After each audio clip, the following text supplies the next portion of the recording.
This video is edited to shorten watch time by removing sidebars, procedural evidence handling, and long pauses.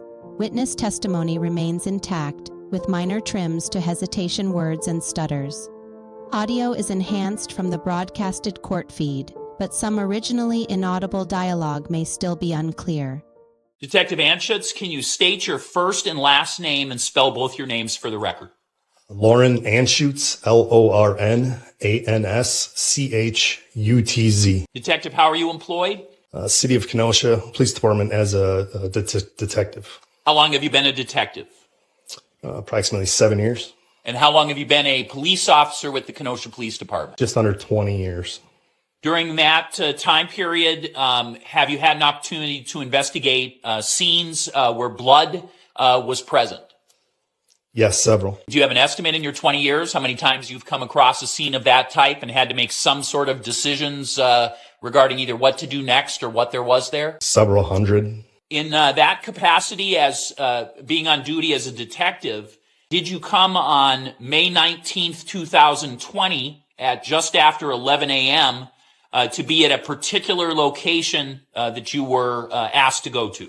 Yes, I was told to go to 3709 15th Street for a suspicious incident. And when you got there, were you the first officer on the scene? No, there was multiple officers, a sergeant, another detective, and yeah. Would that be uncommon that other officers would get there before a detective for a call like this, or would that be standard that you detectives would not be called in as the first officers to arrive? Yeah, I've never been called first as a detective to respond to any scene. Typically, the officers will respond, make an assessment, talk to a supervisor, and then we will be notified to respond. When you arrived, I don't want to know all the details, but what were you in general appraised of? So what were you told in general was the situation when you arrived before you made observations for yourself? I was told that apartment 1B had a substantial amount of blood inside. It appeared as though there was a major incident occurred in the apartment and nobody was located. Was that information provided by law enforcement? Yes. Were you provided information that the person reporting this was still on scene? Yes. And did you have a chance to interact with that individual? Yes, I spoke with her, Sadie Beacham. Okay. Sadie Beacham was on scene. She was sitting in her car at the time I spoke with her. Did you come to believe that Ms. Beacham had not fully entered the threshold of the residence, had not walked through the residence before calling law enforcement? Correct. Based on that, would your role in this case be to specifically search for a body or somebody within that residence, or would that be the role of other people who were at the scene? That would have been the role of the responding officers to preserve life, to make sure the scene is secure. Back before you were a detective, were you in that role many, many times over your career? 10 years, yes. In that earlier role than yours, would it have been a priority to search for a person and not worry about what the evidence was, or are you already an evidence preserver in that first role that you described? I'm going to object as far as leading. Well, it had an alternative, so the objection is overruled. Go ahead. Can you rephrase, or can you Sure. give me the question again? Sorry. Sure. In that earlier role, is the priority to do the search as quickly as possible, or to meticulously try to preserve evidence, like not step in things, et cetera, et cetera? In those situations, you're concerned about the safety of others. That's your main focus and priority at that moment, as well as scene security. We don't know if anybody's in there. So that's what you're vigilant of when you first enter. And then obviously after, you can slow down and then focus more on the preserving of evidence. So I want to turn your attention to the address one more time. You said it was 3709 15th Street, apartment 1B. Do I have that correct? Correct. Do you know, is that a part of a complex, or is that an isolated single-family location? So it's a larger multi-building apartment complex. I believe there's 3 or 4 different addresses per building. 3709 is in the middle of one of the buildings with an entry door specifically to that address on both the west or north and south entrances of the apartments. You can enter either side. Once entering, there's 4 apartments downstairs, 4 apartments upstairs. So this specific building that you're speaking of so far has 8 apartments. Did I get that correct? 4 up and 4 down? 3709 15th does have 8 apartments, yes. Okay. And you are focused, of course, on one apartment of those 8. Is that true? Number 1B. Is that location, is that overall complex, does that have a name here in Kenosha? Yes, called Wood Creek Apartments. Is that address specifically in Wood Creek Apartments, that 3709 15th Street, is that in the city and county of Kenosha? Yes. And in the state of Wisconsin? Yes. Where is 1B in relation to the other apartments in the building? It would be the northwest apartment. So of the 8 apartments, it's on the first level northwest apartment. So it's first level, and is it closest to the main doors that face the parking area on its side? Yes. And then there would be a second floor of apartments? Correct. So if I understand correctly, 1B would have an apartment directly above it, Correct. and it would have an apartment across from it. Correct. And then it would have an apartment on the side of it as well. Yes. When you were there that day, what can you say about the weather conditions that were being experienced? We had received a substantial amount of rain, so everything was wet. It was gloomy, cooler. You say substantial amount of rain. Just a Wisconsin short rainstorm or something larger? No, it had been days of rain. Had that rain been going for multiple days before you arrived at the apartment on the 19th of May? Yes. Heavy rain. A substantial amount of rain, very Okay. heavy. When you got there, Detective, you arrived, there were already officers on scene. You indicate you speak to a person who identifies herself as Sadie Beacham, and she's located by her car. Is that correct? That's correct. Is it still raining outside in your memory? I don't recall. I know it wasn't a downpour. If it was raining, it may have been sprinkling. At that point, what, if anything, did you notice about the demeanor of Sadie Beacham? She was scared. She was visibly shaking, having a difficult time spitting out words, frightened, worried. Could you tell what she was scared about in general? I'm going to object speculation. What, if anything, led you to conclusions that she was scared other than these early physical observations? I'm going to object again as to speculation to how his conclusions that she was scared. People don't talk the way lawyers want them to. Lawyers are taught that the witnesses are to testify only to things that they perceive with their senses. I saw this. I heard this. That's not the way people converse in ordinary discourse. They combine their observations with the impressions that they personally have formed, which do often involve some degree of speculation and sometimes involve making suppositions about what others are thinking. Not how we talk in ordinary discourse, but when we get into the courtroom, the lawyers want to pin it down to exactly what the witness personally knows, what the witness has perceived with his own senses. But what the question is calling for is really a composite of what the detective personally observed and somewhat the conclusions, and they're suppositions as to what may have triggered the response that he was seeing with his senses. So I'm actually going to allow the answer, even though it does incorporate some of that, so long as you folks understand that there's going to be some supposition, and it can be dealt with further on cross-examination. But there will be some supposition built in, and not things that he actually has observed. So, do you understand the question? Do you remember the question? No, I'd like it repeated, please. So you've indicated she was shaking. You Yes. made a physical observation that she appeared frightened. Yes. Any other observations or information lead you to conclude she was frightened other than that physical observation you've testified to so far? Yes. And what was that? She was concerned about her children. I'm going to object. This answer is hearsay. It's supposition. I'd briefly like to be heard. Well, I didn't say. Okay. Now, see, I'm supposing what you're thinking. Wait, And I bet believe you I'm are. right. I believe you are. I'm right. And, Yep. and we can have that discussion separately if and when you ask the question. But in terms of this particular question, it is not that it's hearsay, it's that it's supposition. So I'm going to sustain the objection. All right. I'm going to head the direction you are anticipating now then, Your Honor.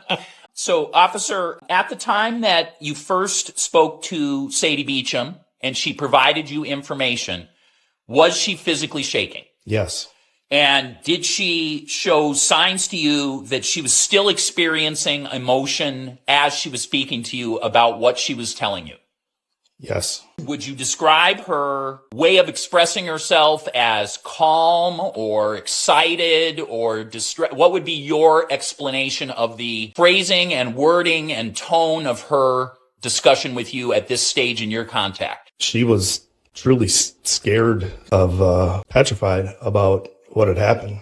Judge, I'm going to indicate to the court that this is an excited utterance and ask the court to allow admission of anything that was during the physical observations he's expressed. And Judge, I would object. This witness has already testified that he was not the first individual on scene, so that there were other individuals who had spoken with Ms. Beacham prior to this. Several time had passed. Also, excited utterance has to deal with that immediate impression. Nothing was ongoing at that time. The defense would maintain that given the time that had passed and the time that had passed since she had made these observations, any subsequent statements made to Detective Anschutz, it does not fall under the excited utterance exception to the hearsay rule. First of all, it's not my impression that they're actually being offered to prove the truth of what is asserted in the statement. I don't think the district attorney is offering this.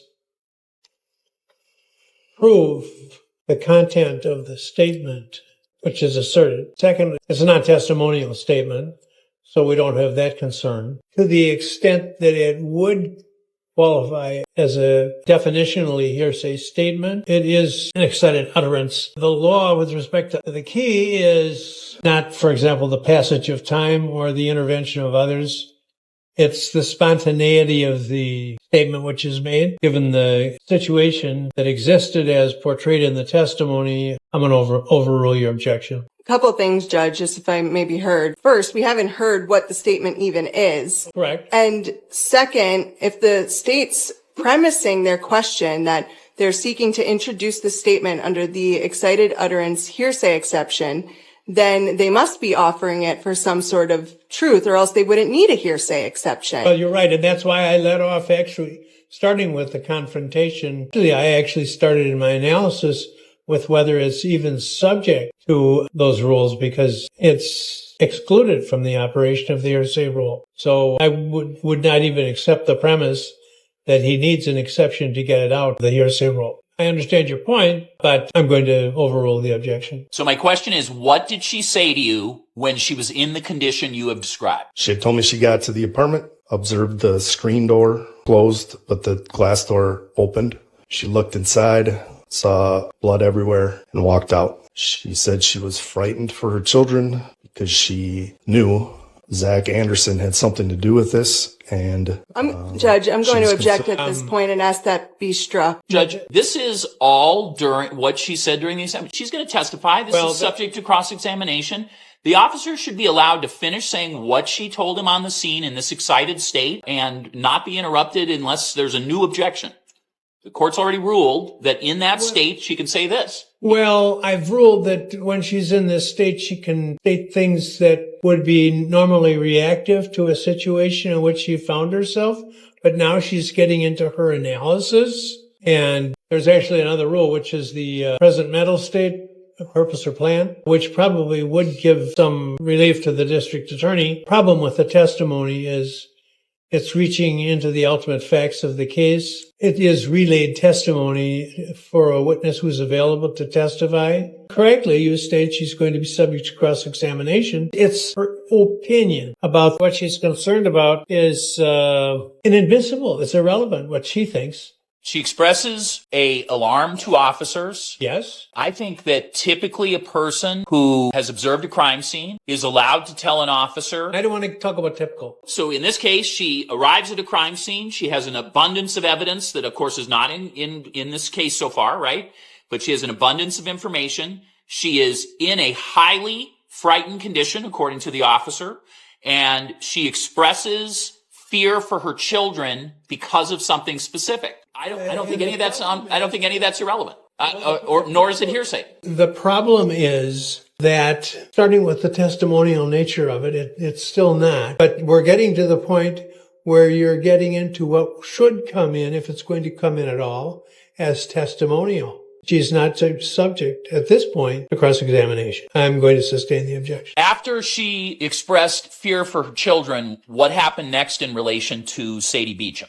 Due to her concern for the children, We've got to move on to the next step because he's incorporated the objectionable material into the beginning of his next answer. So just what happened next is the question. Sadie left to check on her children. After that, did you then take it upon yourself to be part of an entrance into the residence? I did. Up until that point, what had you done in relation to the residence, if anything? I peered in the sliding window, didn't enter, and I also walked into the hallway through the front entrance and looked around in the hallway. I'm going to now show you what's been marked. State's Exhibit 1, Photo 1. It's going to come up on the screen up there. I'm going to ask you if you recognize... Judge, I'm going to ask that it not be published for the jury before it's been admitted, that it needs to be shown to this witness first, not in front of the... Let me talk to counsel briefly about that. I will so say... that she understands at least what I'm talking about. Okay, and based on the electronic experience we've been having this morning, it may not show up on the screen anyway. Objection, but she's first asking that I read a stipulation. This is a stipulation that we have previously provided the court, and it's about the admission of evidence that comes in either pictures or downloads. But if I have your permission to read that stipulation to the court? You may do so. So this says, the below signed parties stipulate, it's signed by both myself and Attorney Miller. It indicates the below signed parties stipulate that all photographs, financial records, phone records, social media records, computer downloads, and phone downloads be admitted into evidence without foundation testimony. Purpose of this stipulation is to allow all parties to discuss and question witnesses regarding these records without having to previously set a foundation. Essentially what we are doing, Judge, is we're stipulating that oftentimes in a courtroom we have to bring in somebody to say who took the photo or how was the photo compiled. There's additional witnesses or additional time. We're just going to seamlessly show those records as long as we make sure each other are apprised to try to save that time because there's an enormous amount of records and photographs as the court is aware. Is that true, counsel? That is true, and I just thought it was appropriate to read that stipulation prior to it being shown to the jury, so there was that understanding and the record. But any objection to it being shown now is withdrawn, now that that stipulation's been read. Thank you. Detective, I'm going to ask you to turn your attention to the television that's above the jury and look at State's Exhibit 1, Photo 1. Judge, does your laser pointer work onto the television? It doesn't work on the glass. But I do have... you have the old school? I have Sister Marcienne's, where is it? Just works perfectly and seamlessly, Judge. Yes, indeed. Yeah. Detective, as you look at this, do you recall what this is a picture of or know this picture contemporaneous with what we've talked about, May 19th, 2020? This would be a picture of the north side of 3709 15th Street from the parking lot, looking at the entrance to the residence. The residence we've talked about, apartment 1B? Correct. Can you tell by the conditions of the vehicles and the roadway there what the weather conditions are at the moment these pictures are being taken? It's either raining or had rained. Do you see a white, larger vehicle that's prominent in the center of picture 1? Yeah, should I point? Yes. This one? I'm referring to that vehicle. Do you recognize that vehicle in the context of this investigation? I do. What is that vehicle? A white Ford Explorer, Colorado plates, belonged to Rosalio Gutierrez. Is that the individual who you believe to reside in apartment 1B? Yes. Sliding doors, in other words, hallway, entrance to his apartment or exit to his apartment, is that visible in this picture? Yes, it is. And can you point out where that is located within this picture? Okay. There appears to be yellow tape or rope that is located in this picture as well. Do you see that? Yes, that's crime scene tape. Okay. Is that in a couple of locations in this picture? Yes. Can you point out again with your pointer where that is? There's some here stretched, then some from the entry door to 3709 stretched out towards the parking lot. And based on your knowledge of these investigations, who put that up? Usually the responding officers will area off so no one comes or goes. This is after they make their initial assessment of safety and security? Correct. Okay. At the point that you have finished speaking to Sadie Beacham initially, is this the vantage point or is this the view you are seeing back on May 19th? Yes, that's accurate. I'm going to show you now what's been marked as picture 2 of Exhibit 1. Do you see that picture as well and recognize that? I do. What is that a picture of? So this is the main entrance to 3709. This would be the sliding screen door to apartment 1B, which is just inside the door to the right. And do you recall whether the overall building where you see this door here, is that a locked door or is that an unlocked door to get into the main hallway? That is unlocked door. There's also a door on the other side of the building that you can enter this hallway that is also unlocked. So at this period of time, this apartment complex did not have locked doors into their central hallway. Correct. What would you estimate is the distance from Rosalio Gutierrez sliding door that we can see there onto that small patio, and then down to a vehicle parked directly parallel below? How many feet would you say that is, or however you want to estimate the distance? 25 to 30 feet. Much of it is grass. Yeah, there was a small concrete stoop and the rest grass, then sidewalk. Patio would be probably concrete. Yeah. Now I'm going to show you what's been marked as Exhibit 3. Is that something you recognize again from May 19th, 2020? Yes, this is going to be the front entrance door to 3709 15th Street. This would be the sliding glass door to apartment 1B. So it's a different vantage point, a little closer up. Correct. I'm going to show you what's been marked as Picture 4, Exhibit 1. Do you recognize where that is located on May 19th, if you do? Yes. So when you enter that main entrance door that you just saw in the last photo, there's a stairway leading to the upper section of the apartment complex. Can you orient me on either direction where that front entrance hallway to the hallway is? Is it further down the hallway or is it off to the, I guess would be the right of the exhibit? I'm sorry. The main doorway we saw in Exhibit 3 that takes you into the hall. Where's that located vis-a-vis this picture? So this photo is taken just inside that main entrance, 3709. So essentially this is taken in the doorway of the entrance we saw in Picture 3? Yes. How many feet, again, would you estimate it is to go from that doorway entrance to the doorway of 1B? 10 to 15 feet. And there's a stairwell there? Correct. If a person wished to, could they ring the doorbell or knock on the door at 1B and be able to stand or crouch to one side or the other of that door? Is there room to do that? Yes. Where is there room to do that depicted on this picture? So this is a small hallway or a small wall that extends out. If you were to go around to the other side of this, you wouldn't be seen. You also could back up to where the photo was taken and not be seen. And also there's a void here underneath the stairwell that you could stand or crouch under the stairwell and not be seen. Are the metallic objects to the right of the door depicted on this picture, are those mailboxes? Yes, those are the mailboxes for the 4 lower units. These are for the 4 upper units. Based on how high up the stairwell is, if you can estimate, does a person have to sit down to be able to get to their mail, or by bending or standing, are they able to reach their mailboxes in this picture? You're able to walk up to it and get that mail. If you know apartment 1B, does that door open, again, only if you know, does it open into the hallway or into the interior of the apartment, if you recall? It opens into the apartment. Did it have a doorbell of some kind, if you recall? Not in the hallway here. So if a person knocked on this door and then did not become visible, is there one of those eye holes so that from inside you're able to see into the hallway?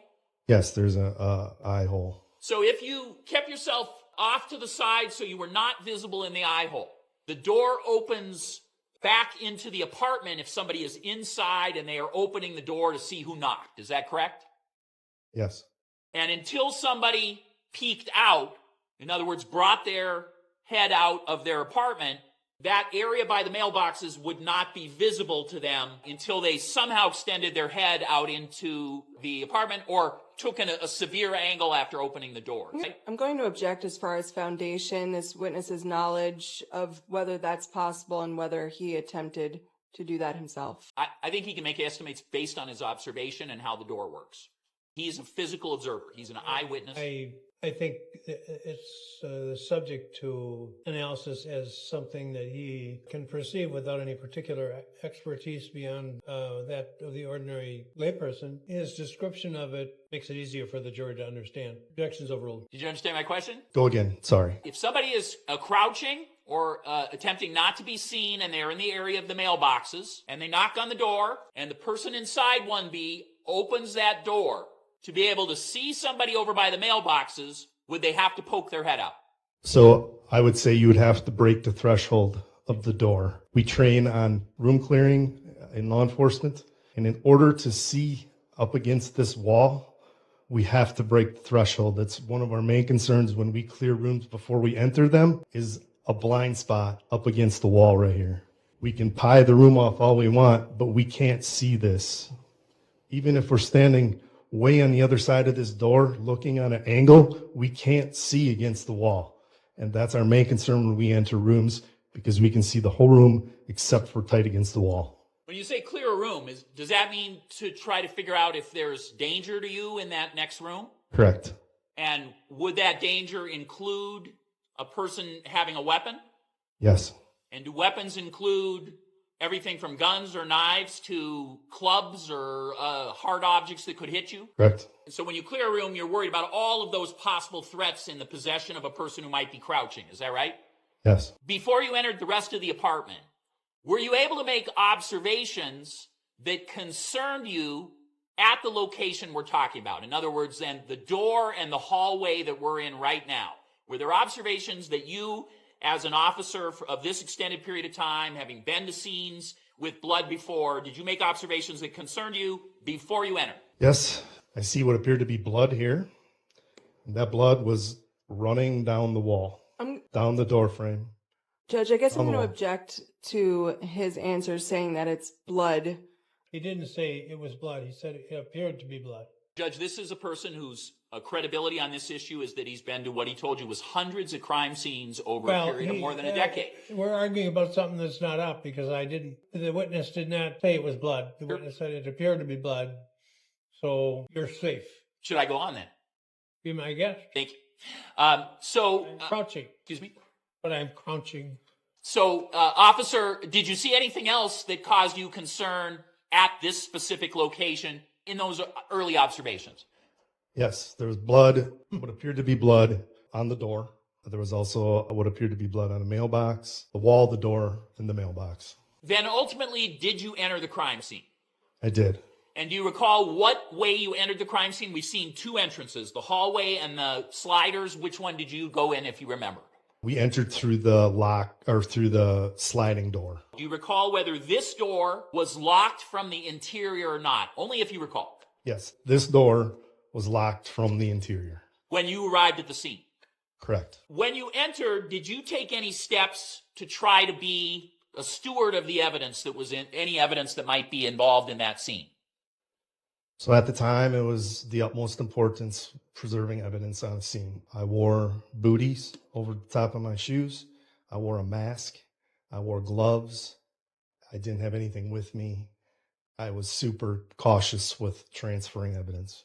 When you walked in, do you recall who went in with you, if anyone? Detective Correa. Just to stop you, is Detective Correa the individual seated in the here at council table with us? In the gray suit. Who else, if anyone? Officer Widener and Officer Van Wee. And do Officer Widener and Van Wee have a particular reason that they would be accompanying you within the Kenosha Police Department? Are they detectives? No, they're highly trained in processing evidence. They're specialized in that, retrieving evidence. So let me just ask you, to the extent you know, that's a specialty in a police department? Yes. That requires additional training, extra training? Large amounts of training. Do you know if, in your experience, are Officer, did you say Van Wee? Yep. And Widener, are these brand new officers who have just started the evidence collection, if you know? No, they're both seasoned officers who've been on longer than me, 20 years, and they have been processing evidence scenes for the vast majority of their time at the police department. Is that why they would be sent to a scene like this one, in your opinion? Correct. They're the best we have. Was it a surprise that they were coming in with you, or does that make sense to you in the context of what this investigation is? Describe for the jury how come there are 4 officers coming in now. We know some officers have already been in there. They have a different role. What's going on now? So we walked in, Detective Cree and I were the investigators on the case. Van Wheat and Widener were there specifically for evidence collection.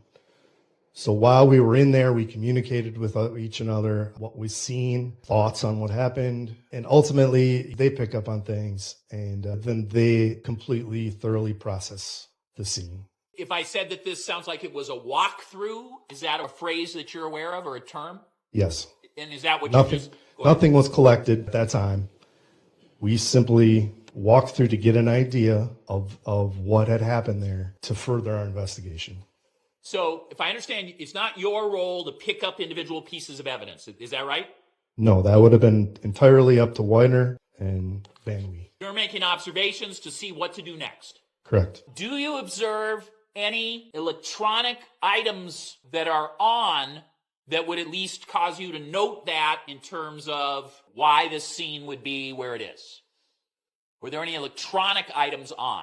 Yeah, there's a large television that had a blue screen with Rosalio, with the name Rosalio. I'm going to show you what's been marked as Stakes Exhibit 150 and ask if you recognize that. This is, again, Exhibit 1, Your Honor, Picture 150. I apologize. I'm always mean, if I say 150, I mean the picture 150. Yeah, I'll continue to say it. I just keep forgetting it. So Exhibit 1, Picture 150. Does that depict what you have just described? Yes. That's a television, I assume, that we see that has the blue screen? Yes. Okay, and you indicated it had Rosalio. Can you just point that out with the pointer, please? Yeah, it appears to be in like a standby mode. It looks like the TV screen is above a cabinet or shelving that is fairly extensive in the room. Does that appear to be an accurate depiction of what you saw on the 19th? Yes, this was on the west wall of the living room area. All right, and I'll show you a diagram in a minute and have you point out where on the diagram. But before I do that, is there any evidence that anything has been disturbed in this? It looks like, is this a cabinet or is this a bunch of shelving, or do you recall? Both, I guess. I mean, Okay. it's cabinet with shelving, like an entertainment stand, have you? Does it look like any items have been toppled from this or are disturbed in any kind of major way? Not majorly disturbed. However, there were some items laying on the ground that may have been knocked off that. I don't know. As to this cabinet or this set of items, if you recall, did you make any observations about anything on this item? Only if you remember.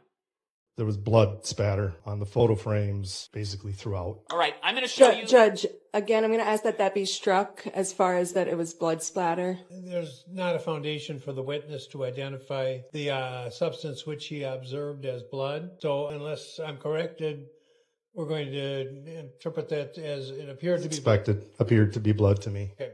Judge, I just would like to approach just briefly. If we could just talk about this very briefly. As you wish. Officer, you just stated that an area was blood. There were some droplets there. You're not saying that you are aware that there's been some professional confirmation that it was blood. Is that correct? That's correct. It appeared to be blood. Okay. So when you say blood in this context, you're stating your opinion as a professional police officer based on your training and experience. Is that correct? Correct. For now on, I'll say appeared to be blood. But you're not saying that you did any kind of professional analysis. You're simply saying, based on what I do for a living, I'm offering you the opinion that's blood. Is that true? Yes. I'm going to show you a diagram of... He's offering the opinion that it appeared to be blood.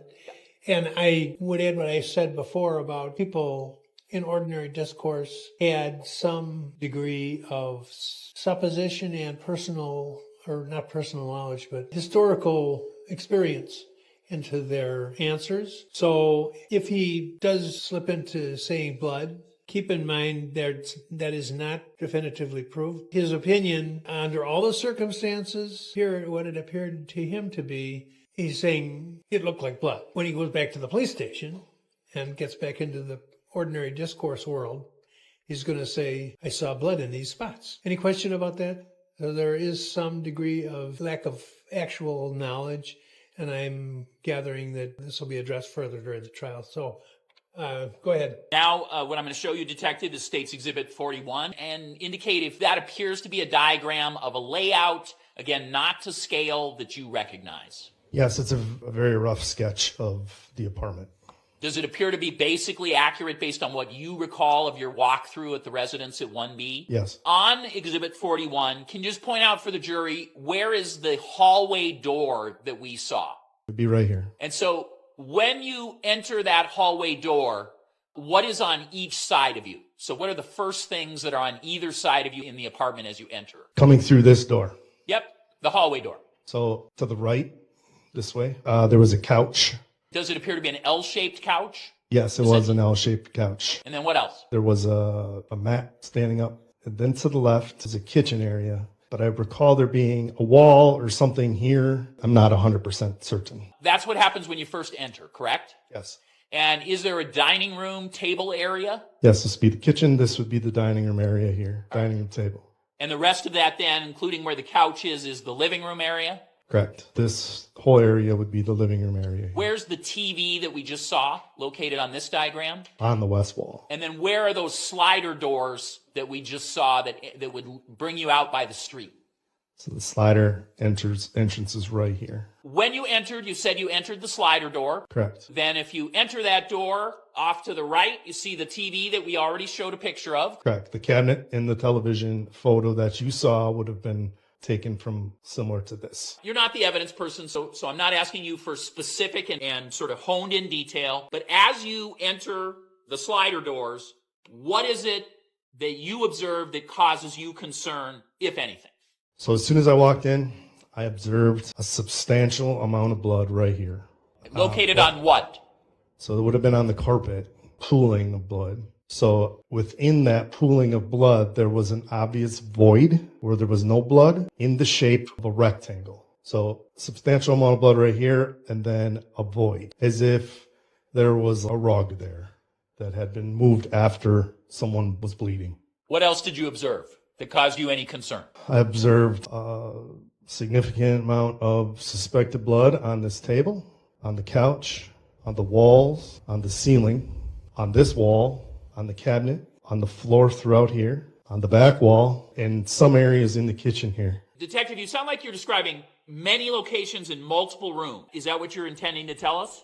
There was suspected blood throughout. Some of that's on the ground? Yes.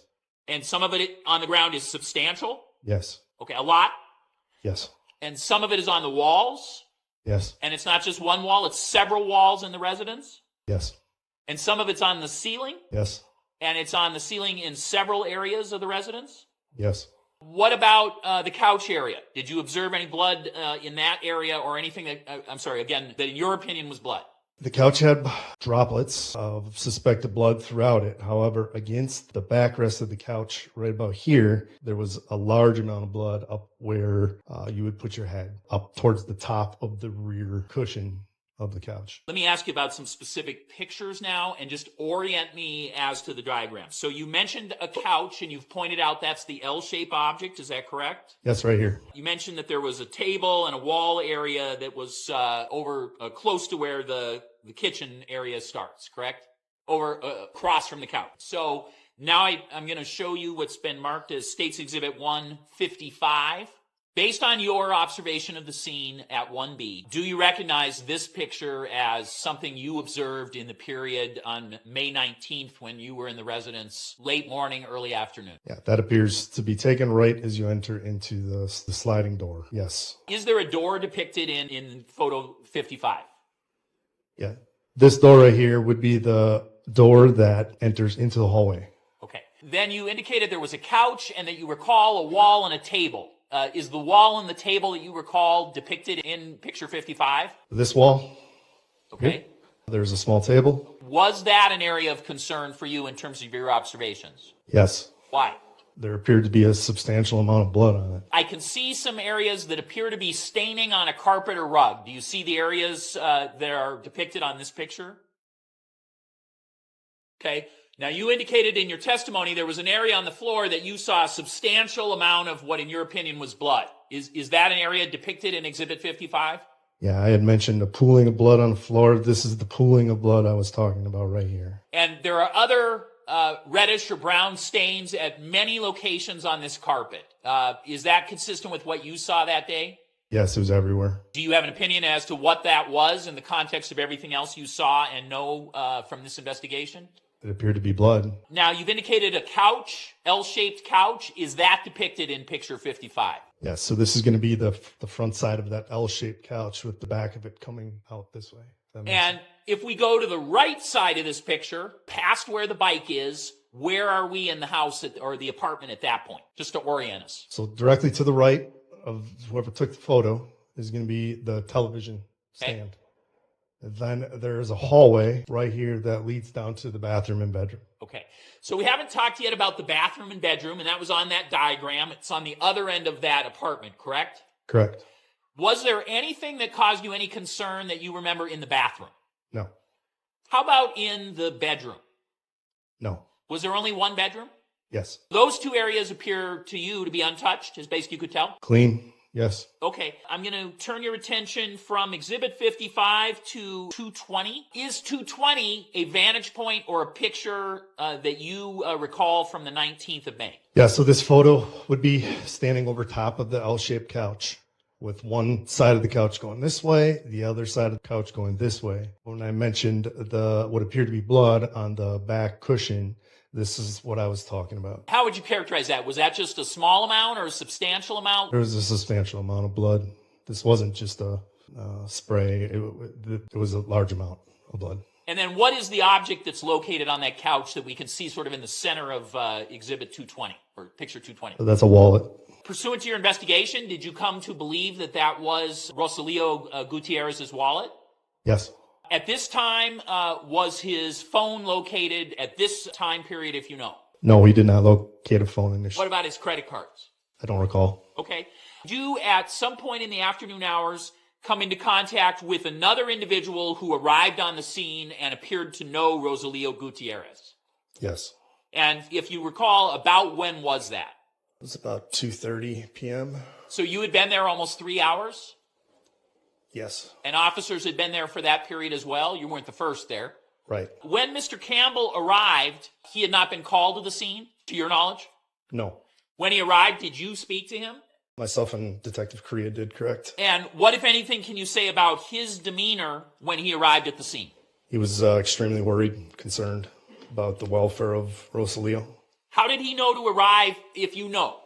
Objection calls for speculation and hearsay. Let's see, how do I rephrase that? Pursuant to your investigation, did you come to have an idea how Michael Campbell knew to arrive at the scene? Yes. And what was that? I'm going to object. It honestly calls for double hearsay, Judge. You have an idea. It covers a lot of turf. Yeah, it's really not for the truth of the matter. It's simply to orient how this person arrives there and sort of what happens next. Well, if it's not for the truth of the matter, then It's not relevant. usually not relevant. Well, when you said Mr. Campbell was highly concerned, what else can you say about what your observations were of his physical state when you saw it? He was worried. Why don't you rephrase your question? Well, we're getting into a lot of supposition, and I just think I've caught the scent of some real hearsay. Based on the demeanor of Mr. Campbell, what happened next? So you saw him. Did you ask him some questions? And I'm not asking the answers. Did you ask him some questions? I did.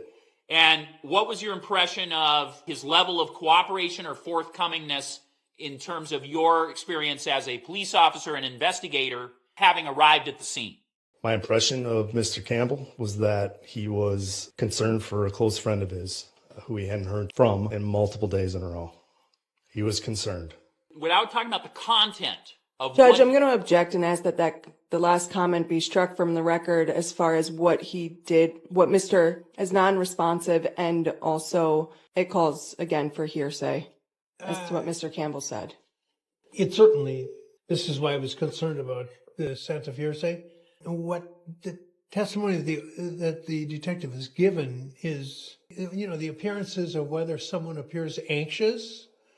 Those are conclusions that we all reach in our everyday lives. That's okay. But when you encounter someone, even under these kind of circumstances, you really don't know what the person was anxious about. If he reports what the other person said, if he's relating what was actually stated by the person, that qualifies as hearsay, generally. And then the impression that the detective has expressed, which is his conclusion, from the whole incident includes not only the hearsay, but also his own conclusion from it. And as I say, in our everyday lives, that is how thoughts are expressed, but it's not admissible in court. So I'm going to sustain the objection. So I just want to approach briefly again, Judge. I'll tell you what, you'll probably be shocked that the Court of Appeals just doesn't automatically conclude that everything I do is right. When there are discussions about evidence, they really want to take it down so they can see what I was thinking when I made a ruling on it. So if you want me to re-examine that issue, you're welcome to say so and why, on the record. Clearly, one of the themes for the defense, you're asking me to do it now, is if I understood the court correctly. It was my impression. Now here, I'm in the conclusion business too. It was my impression that you felt that the ruling was not exactly correct. I thought I had additional information that might assist the court in terms of where I was going. Morning break yet, did we? And I promised the jury. Let's take a break and then I'll chat with these people for a minute. Is it okay for me to go get some water? Yeah. And there's some right around the corner too. For people like me who actually drink tap water. Yeah. As long as it's not from New Palestine. Elected to do some investigating of several aspects of this case. We have Mr. Campbell arriving at the scene without explanation, and we have certainly the defense has suggested that certain other things should have been investigated. I believe that the detective would be able to provide a factual circumstance as to why he did not proceed to begin to investigate Mr. Campbell and was instead oriented in other directions.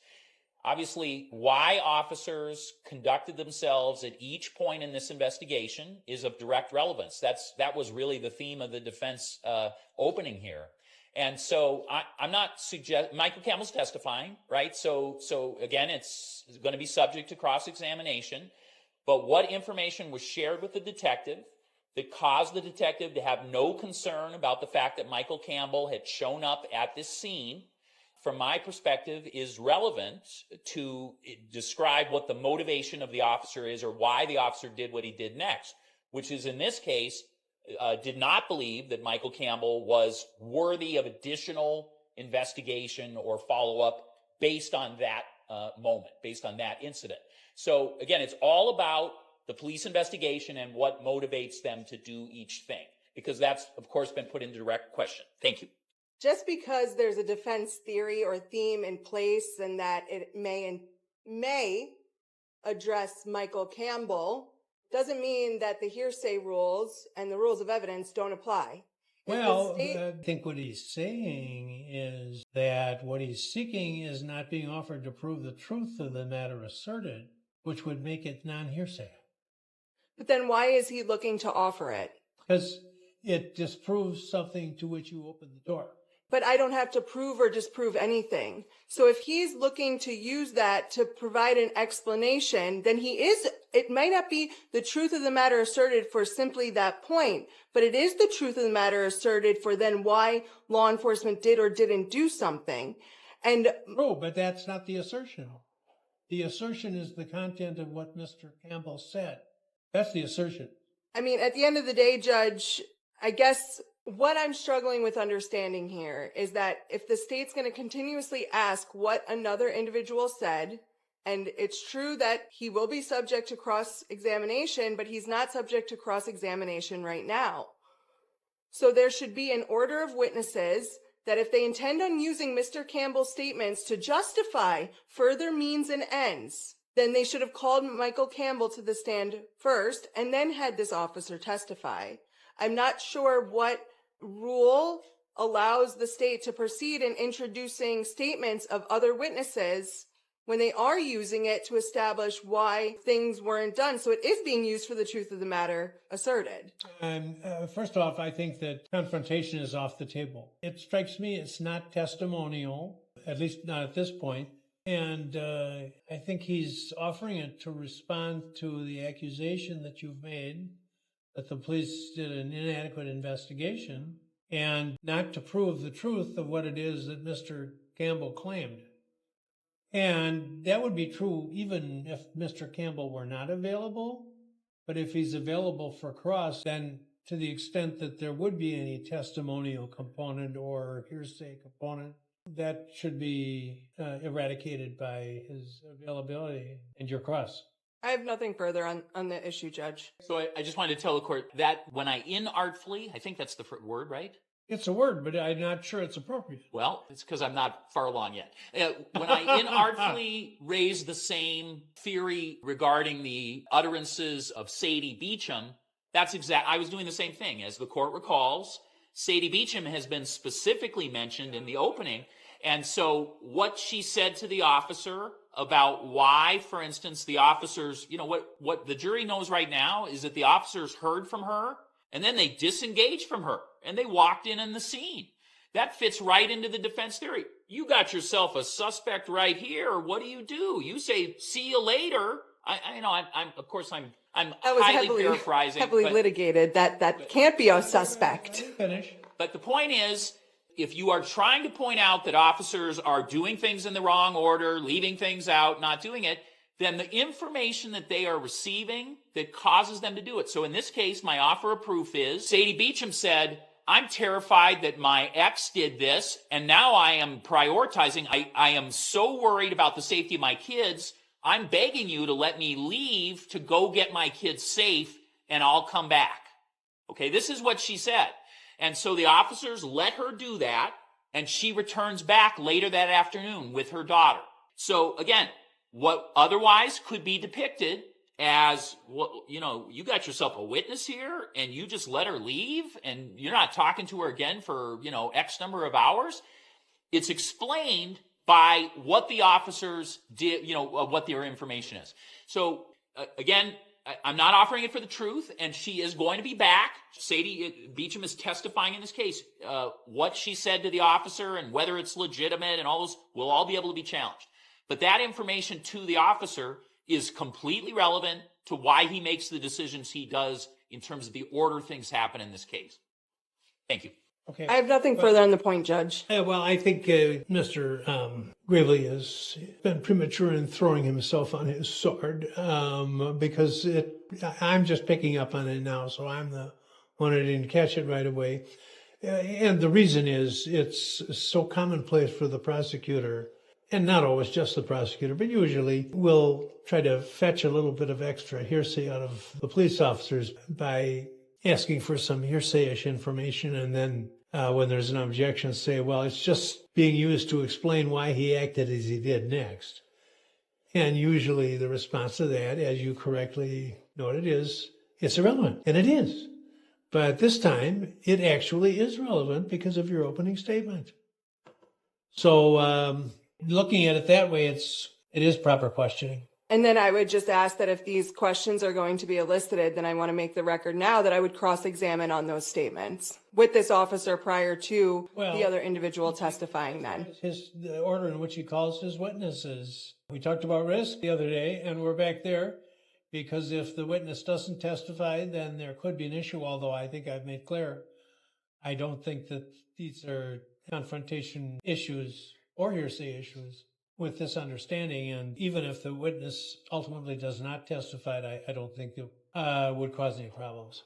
I think, though, in the situation where if they're eliciting testimony of what another witness would say for this purpose, that at the end the defense would seek a curative instruction that the jury should not consider those statements for...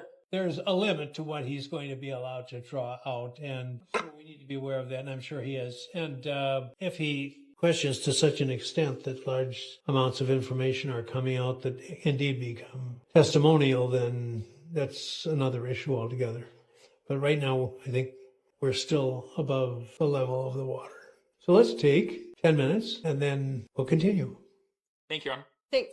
I think I had sustained the objection, and after we conversed some more, I changed my mind. So the objection has been overruled. What did Michael Campbell say to you regarding how he had happened to arrive at this scene at around 2:30 p.m.? Michael had said he was a close friend to Rosalio, that they communicated regularly, and he hadn't heard from him in a couple days. They worked together, they're friends. He also stated that he spoke with an Eileen Knoll, who was also a friend of Rosalio, and Rosalio was doing work at her residence at the time. Eileen said that Rosalio had not showed up to work at her residence multiple days in a row, and that she had not heard from him either. So he was coming to check. Coming to Rosalio's apartment? Correct. As people either approach you or you approach people as an investigator, are there individuals who, when you ask them questions or are obtaining information from them, they appear to be reluctant to provide you either any information or full information about the questions you have? Do those people exist in your work? They do, yes. Are there also people you come across in your work who, when you ask a question, are actually trying to volunteer every fact they can think of? In fact, they're the exact opposite. They are trying to volunteer every piece of information from, again, your perspective as a professional dealing with individuals all the time. Yes. If any of those are characteristic of Mr. Campbell, or if it's something else, what, if anything, can you say about Mr. Campbell's demeanor and attitude in that regard in your interaction with him at the scene? Mr. Campbell, when he got there, he sought us out. He was looking for us to speak to. And he provided, in a concerned fashion, the information that he gave us. I didn't feel as though he was withholding information. I don't feel as though he was hiding information. He answered all our questions.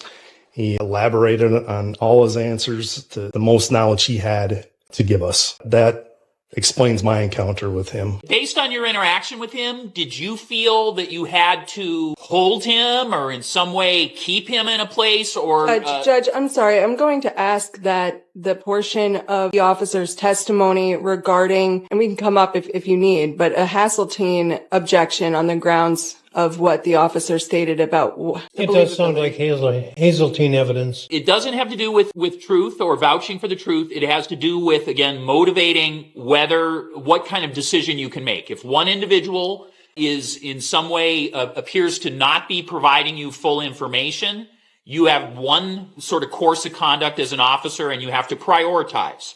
If you have an individual where your impression, for whatever truth it is the opposite of that, and you're getting all the identifying information, obviously you prioritize other investigative avenues at that time. Arguing no. I thought you wanted me to. I apologize. Well, no. I'm talking about your presenting the argument that's reserved for the later part of the case, not arguing the objection. The problem is I do think it's Hazeltine evidence. It's almost a dead ringer from the social worker testifying about believing or not believing an informant. He just made a judgment. And it's not about, it's about level of cooperation. Apologize. Let's do it this way. The officer's testimony is that having completed his discussion with Mr. Campbell, he felt satisfied that he didn't pursue anything further with him at that point. That is, you cannot accept the officer's conclusion as accurate. I'm not saying it isn't. I'm not saying it is. That's why you're here. He made a judgment based upon what he heard and made some conclusions from it. That doesn't mean what the truth of what was stated is. Is that clear? I'm sure I could improve on that explanation, but the point is that when we talked about Hazeltine, there was a famous case where a witness who had interviewed an accuser in a case testified that, and I think it was a social worker, testified that she thought that the accuser was being accurate in what she was telling the social worker. That's not permitted because the social worker is not allowed to decide the truth of it. That's for the jury. So we don't allow witnesses to speculate on the accuracy of statements made by others. On the other hand, people aren't in court all the time, and so they make their judgments based upon the world in which they live. And the detective exists in the world of investigating crimes and makes judgments. You refer to them as priorities, but none of that is conclusive on you folks. So to the extent that this testimony has been given, it can be considered only on the issue of the quality of the police investigation. It may not be considered as supportive of the truth or accuracy of what Mr. Campbell stated. Any question about that? Thank you. Go ahead. Were you able to obtain identifying information on how to reach Mr. Campbell again in this case? Yes, we got name, address, phone number. He provided everything. And was there any difficulty at all in getting him to agree to give you that information? No. When Mr. Campbell talked about other people that he was engaged with and talking about, et cetera, what can you say about his level of cooperation in providing collateral numbers or ways to contact those people? Mr. Campbell provided everything that he knew regarding phone numbers, addresses, all that. He was very forthcoming. Based on all of the things we've talked about, did you believe it was appropriate to finish your conversation with Mr. Campbell and get back to the rest of the investigation of this case at that time? Yes, he presented no reason to hold him or to further question at that time. He was free to leave. He left. I want to go back to our conversation regarding Sadie Beacham. Okay, now again, that conversation was before you went into the residence, right? Correct. It was ultimately the first thing I did was talk to her. Went talk to her, and you mentioned that she was physically shaking and she appeared frightened for her children. Am I correctly summarizing that? Yeah, she was very scared. So one possible investigative avenue would have been to immediately take her down to the station and walk her through some more details. In other words, not just briefly have her tell you what she knew, but be very detailed about it at that first moment. That would have been a possible thing to do. Is that right? Yes. Were there concerns expressed by Sadie Beacham that caused you to feel that that should not be how you prioritized? Yes. If so, what were they? Based on everything she had witnessed, everything that she had experienced, she felt as though her children were in danger and she needed to get to them. And why did she feel they were in danger in general? What was she saying to you in that initial interview that caused you to say, yeah, that's something I'm going to prioritize. I'm going to allow that to be the priority? Because she knew, she was aware that Zach Anderson knew where the children were at that moment. So she needed to get to them and bring them somewhere where he wouldn't know where they are. And when you say Zach Anderson, is that a person you now know in this investigation? Yes, the defendant. So for the purposes of our record today, when you have referred to a person named Zach Anderson, can you point out who that person is? Say what they're wearing today. He's sitting in a defendant chair in the middle with a gray suit, tan and blue tie. Now, as Sadie Beacham was expressing her worries about the safety of her children with Zachariah Anderson, the defendant, knowing their location, was she still manifesting those physical shakings and scared things you've talked about so far? Yes. Based on what she told you, the content of what she said, and what you observed about her physically, did you make a decision about whether she would be allowed to take care of that priority before you interviewed her further? Yeah, she provided where the children were, where she was taking them, and that she would be coming back as soon as that was completed. And was there anything about her demeanor that caused you concern about her level of cooperation, such that you might feel you had to take other steps, to preserve an ability to be in touch with her? No, she was genuinely scared. Consequently, were you able to again interact with Sadie Beacham later that afternoon? Yes. To your knowledge, had she been given the time to accomplish the priority she had? Yeah, I believe she left that scene after talking with her roughly 1 o'clock, 1:30ish. And I met her again at about 3:45. Everything we've talked about so far has occurred in the afternoon hours, starting at 11 a.m., but now the afternoon hours of May 19th. Is that correct? Correct. At some point, did you have occasion to know that the defendant had been placed in custody? Yes. And if you know, what jurisdiction or was it Kenosha police officers who placed him in custody, if you know? No, it was Mequon Police Department. Did he eventually have occasion to be in your presence? Yes. Where were you present with him? Were you in Mequon or in Kenosha? He was arrested in Mequon, brought to Kenosha. So your interaction with him was in Kenosha? Yes. I indicated that any interview of him occurred to have begun on 10:48 p.m. on the 19th. 10:49 p.m. on the 19th of May 2020. Do you believe that to be accurate?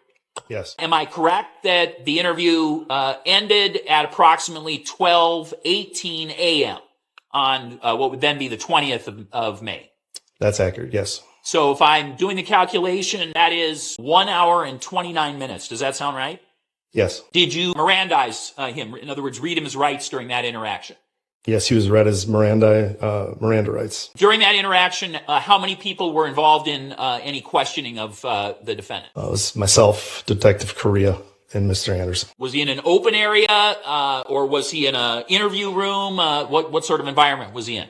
So we were in an interview room, Detective Correa on one side of the table, Mr. Anderson on the other side of the table, and I was sitting in between. At the point that you came in contact with him, had you received guidance as to what the defendant was aware of about any circumstances regarding Rosalio Gutierrez? In other words, had you been made aware that he had some knowledge of some subject matter as you began to speak to him? Yes, it was my understanding Mequon PD had informed him why they took him into custody, and he knew why he was coming to talk with us. And so do you believe he had an awareness, based on the information you were provided, that an individual named Rosalio Gutierrez had disappeared? Yes. So you believe he knew that at 10:49 p.m. on the 19th of May? I'm going to object as far as speculation as to what he believed Mr. Anderson knew. Well, Judge, And if it's not speculation, then there's been a lack of foundation. again, it goes to what the officer did at what point in time. If I may respond to that, Judge. Go ahead. Thank you. This isn't getting to why the officer did something, or this is getting into statements of Mr. Anderson and what Mr. Anderson believed to be or not to be. I think we need to make a clear distinction between the other witnesses. This is similar to the other witnesses, but this is a huge amount of speculation. It's explanatory only on the issue of why the police acted as they did, which in and of itself is usually not an issue that we examine in any depth.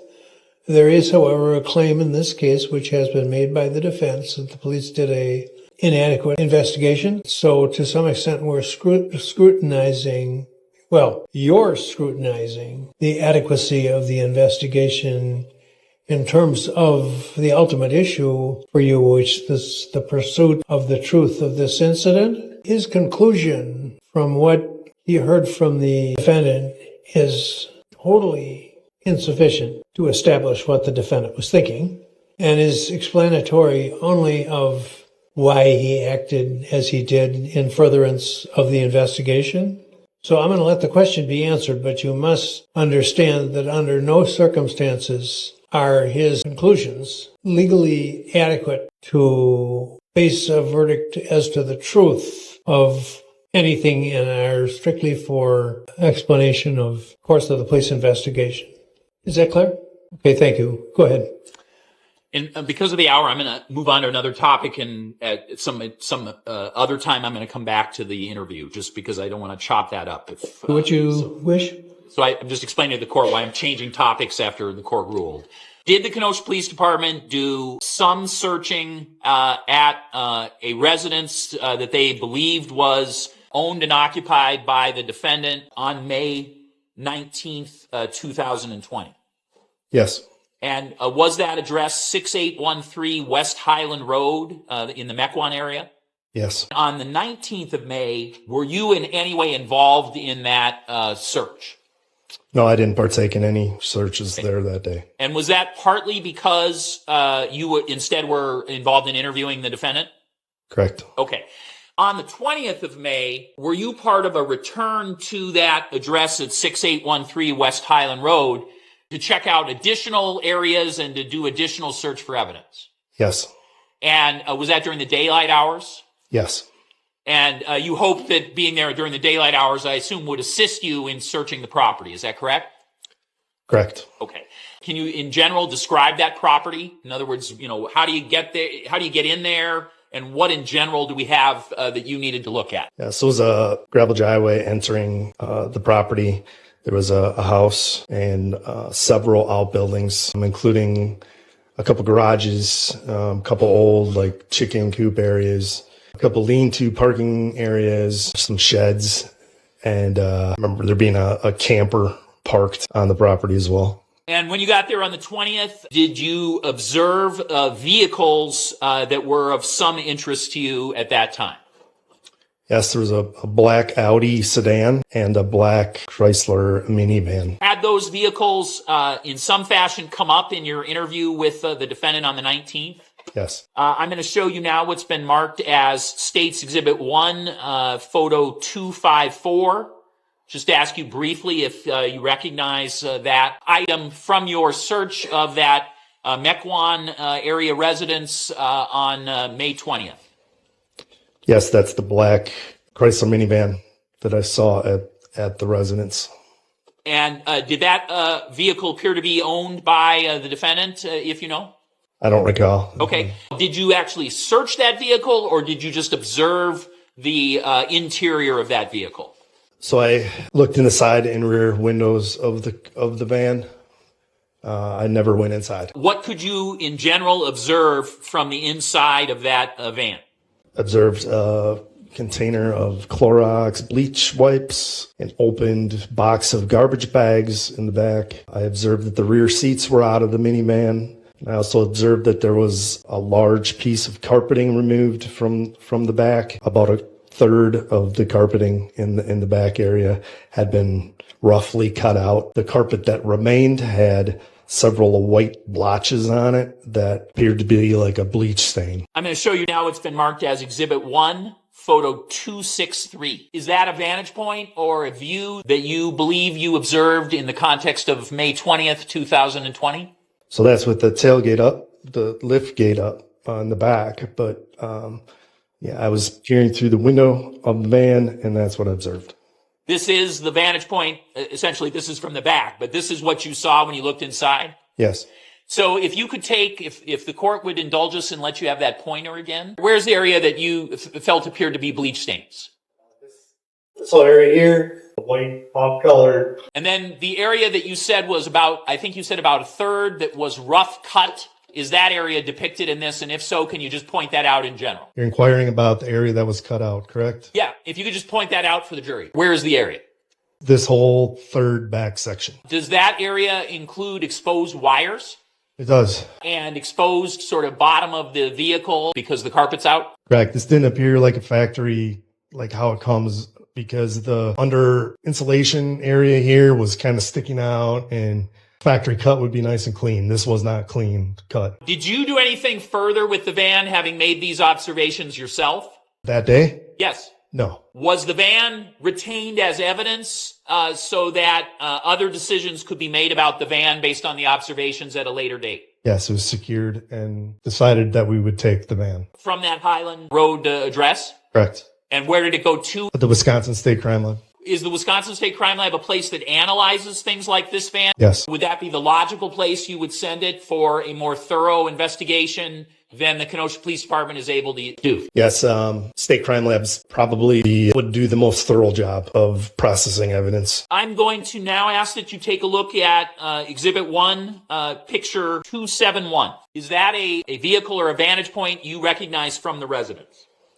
Yes, that was the Audi sedan that was parked in the driveway. Had this also come up in the interview? Yes. All right. And so that was also at his residence on the 20th when you arrived? Yes. Did you have an opportunity to search the house itself? Yes, I went through it. Do you recall how much land we're talking about here? I believe it's 4 acres. And did you have an opportunity to search the outbuildings that you described? Some of them, yes. Some of them. Did you have a crew of people with you that day? Yes. Was it Kenosha Police Department? Yes. Do you believe that all the buildings were searched on the 19th and the 20th? Yes. Were the grounds searched as well? Yes. Was there anything of note or interest to you, knowing that you've talked about the weather conditions over the last few days before and the heavy rain? Was there anything of note in the outdoor area that was of any interest to you, particularly knowing that it had been raining? Yes, there was a larger sized fire pit that was smoldering directly behind the residence in a grassy area. And can we see that general area in this picture or not really? Just here, I can point. If it's partially depicted. Right, you can go back. And you said that was still smoldering? Yes. What does that mean to you? How were you able to tell it was smoldering? Appeared the ash in the fire was still burning and creating a smoke from it. It looks fairly sunny at the moment you're there on the 20th. Is that, at least based on that picture, were there moments of sunshine on the 20th? Yes. Did you also find that there was a dumpster at the residence? Yes, it's in that picture right there. Is it a blue object in the picture? Yes. Were the contents of that emptied and looked through? Yes, we actually had a dump truck or a loader come and dump the contents out in the driveway. Was there garbage either in the house or attached to the house in some fashion? Connected with the house? Garbage bags, garbage cans? In the dumpster? What about in the home? Yes. Was that garbage searched? Yes. Was there a trailer located at this home? Yes, camper. And did it have debris? Yes, there was a trailer. There was also a camper trailer. So there was a trailer like that somebody would use as a residence or a place they might park at a campground or something? Yes. Was that searched? Yes. Okay. Was there also a trailer that someone pulls to move items around? Yes, it was a sided trailer with some furniture and like lath and other construction stuff, I guess. Where was that located at the residence in general? Next to the dumpster. Were the contents of that trailer that we've just talked about also looked at in this case? Yes, it was thoroughly searched. I'm going to show you what's been marked as State's Exhibit 1, Picture 274. Is that the trailer we've talked about? Yes. Before it was looked at item by item? Yes. Now I'm going to show you what's been marked as Exhibit 1, 275. Is that the same trailer? Yes. Is that a vantage point of the trailer that is a way shot of some tools that were located in that trailer? Yes. And again, is this before the vehicle itself or the trailer itself was looked at item by item? Yes. And then I'm going to show you what's been marked as photo number 276 in Exhibit 1. Is that a close-up of tools located on the defendant's property at Highland Road in that trailer? 2 hammers and a knife, and the knife is in a sheath of some kind? Correct. Are these all true and accurate pictures? In other words, that's what you remember from the date of? Yes. So at some point, did you come to believe that persons who you could identify who had last seen the defendant described him as wearing a flannel shirt? I'm going to object as far as hearsay. That is being used for the truth of the matter asserted. It only goes to, again, these are people who are going to testify. It goes to why he would search for this particular item. You know, he's doing a search. It only explains why this item would be an item he is searching for. Overruled. You recall a flannel shirt being brought up by witnesses saying when they last saw the defendant, he was wearing a flannel shirt of a certain type. Yes. And were you provided a picture of that flannel shirt? Yes, I was. So you knew precisely what sort of shirt and what you were looking for when you did this search warrant on the 19th and the 20th, weren't you? Yes. You weren't there the 19th, but on the 20th you were. On the day of the 20th, one of the key things I was looking for was that flannel shirt. So I'm going to show you what's been marked as State's Exhibit 42.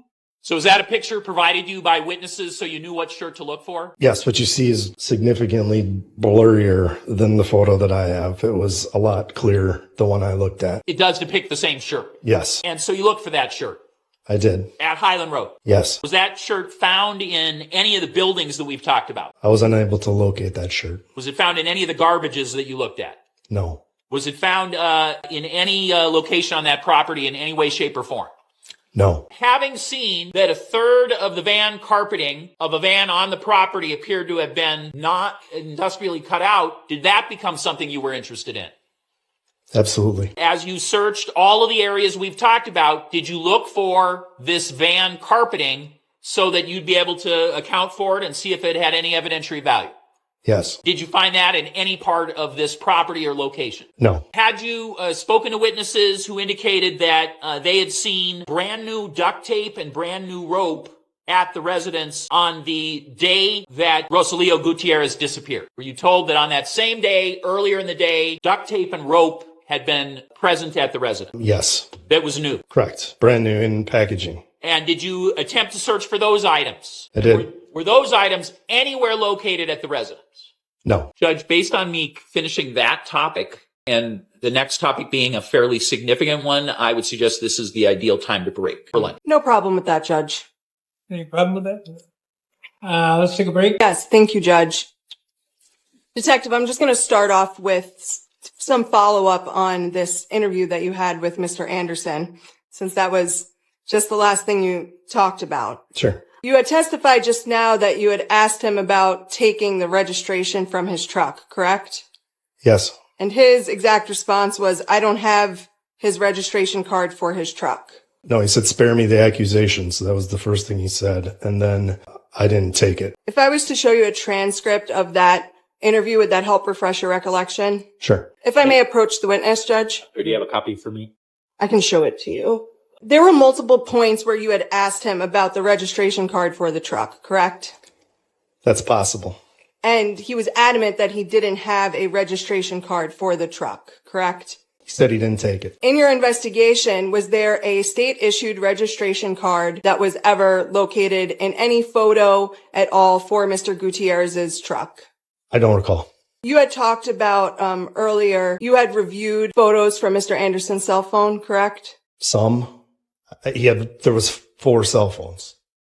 So do you ever remember seeing a state of Wisconsin registration card issued to Mr. Gutierrez that was in any of those photos? I don't recall there ever being a state of Wisconsin registration card involved in this. Okay. So Mr. Anderson, when he told you that he did not have the registration card for Mr. Gutierrez's truck, you did not have any evidence to support that Mr. Anderson did in fact ever possess the registration card for Mr. Gutierrez's truck. So I'm going to object as to irrelevant whether there's a Wisconsin registration. This is a Colorado vehicle. So the absence of a Wisconsin registration is irrelevant. I'm not aware it's registered in Wisconsin or that that's what we're talking about. That's not what your objection is. I'll rephrase the question to a Colorado registration, if that would, any state-issued registration card. What's your question? That you never found any information that Mr. Anderson was in possession of a state-issued registration card for Mr. Gutierrez's truck. I don't know. Let me ask you a question. You're a detective, obviously, right? Yes. You've been working, you said 20 years in the force? Yes. When you refer to a registration card, normally in your day-to-day business life as an officer, you're referring to a state-issued registration card, correct? As it relates to vehicles. I guess. What am I referring to? Sure. I guess an example is, did you ever work patrol? Yes. When you pull someone over, right? Yes. You'd say, hey, can I have your registration? Okay. When you ask for the registration, are you asking for a state-issued registration card or something else? Yes, state-issued registration. Okay, thank you. You also were asked about what information Mr. Anderson had given you about Junior or Mr. Gutierrez, and you said it was very limited, but isn't it true that Mr. Anderson admitted that he had looked up Mr. Gutierrez's information on CCAP? Yes, he did tell me that. And you were also asked a question about Mr. Anderson's statements about him being jealous, and the state had asked you whether Mr. Anderson had expressed any concern about Miss Beacham dating Mr. Gutierrez. Do you remember that line of questioning? Can you say that again, please? Sure. Do you remember the state asking you about what information Mr. Anderson relayed to you as it relates to his feelings about Miss Sadie Beacham dating Rosalio Gutierrez? Yes, he stated there was some jealousy. He also stated, I'm seeing somebody else. She's got the right to see somebody else. Correct? He said that, yes. You were also asked at length about what Mr. Anderson said he had done on May 17th, 2020. And isn't it true that Mr. Anderson in fact told you, I don't know, took a nap, probably. I think I went over to my girlfriend's house. I'm not really sure. Yes, that's what he said. And then later he did say, in response to other questions about what he'd been doing the last 2 days, he had informed you that he was tired and really didn't want to blur things together to give you wrong information, correct? I don't recall him saying that. I know he did say he just didn't remember because his memory is bad. And what time did this interview happen at? 11:30ish till just after midnight, 11 o'clock to midnight. So you'd agree that it's likely that someone could be tired after all day and then being interviewed at around midnight? Sure. Could be tired. Oh, yeah, sure. You also, in Mr. Anderson's interview, talked about Stephen Lenz. Remember that? Yes. And that's Lenz? Correct.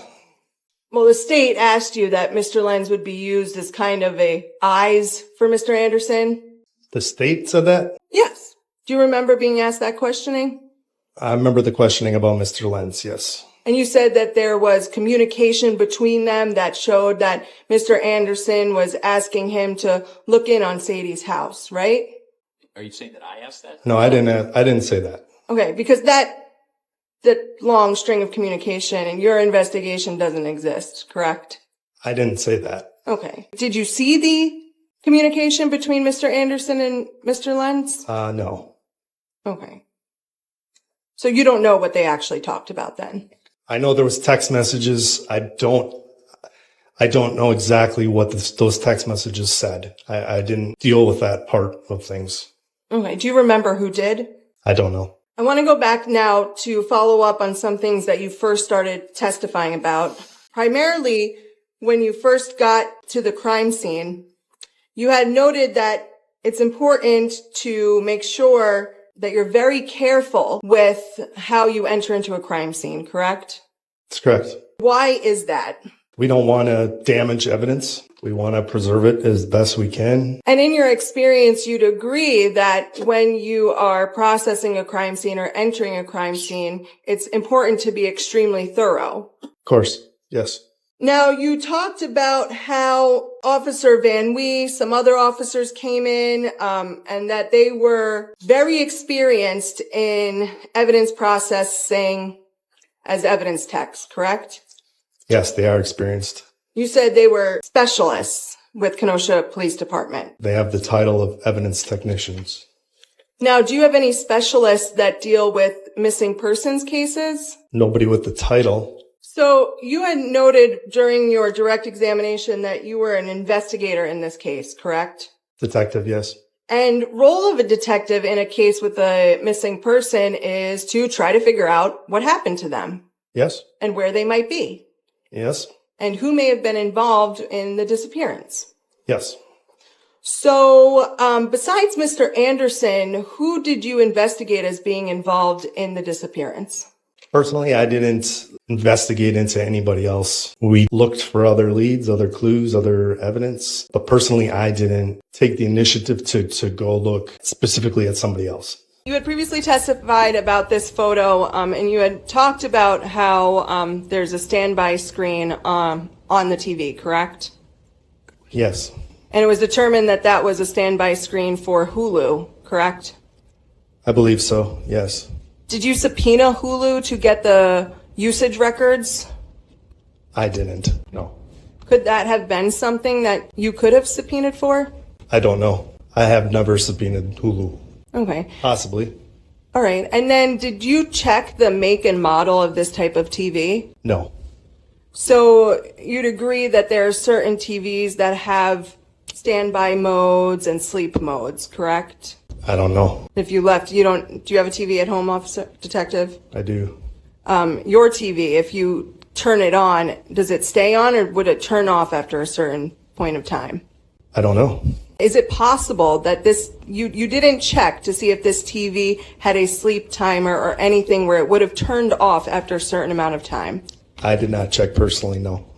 And you agree that that could have been useful information in determining a firm timeline? Potentially. And then you had also talked about how there appeared to be some items that could have been knocked off, but you weren't sure. Remember that testimony? Yes. And you're not sure because prior to May 19th, 2020, you had never been into that residence, correct? Correct. So the items on the floor, it's possible they had already been on the floor because you didn't know how this apartment looked previously. That's correct. You also talked about when you looked in and you saw some pooling of blood that you noticed a void, right? Yes. And I think you said that void was where a rug would have been at some point. That's what it appeared like to me. It looked like a rug had been there at one point. Did you determine the size of that rug? I personally didn't. Do you have any information of whether any officers in the investigation did?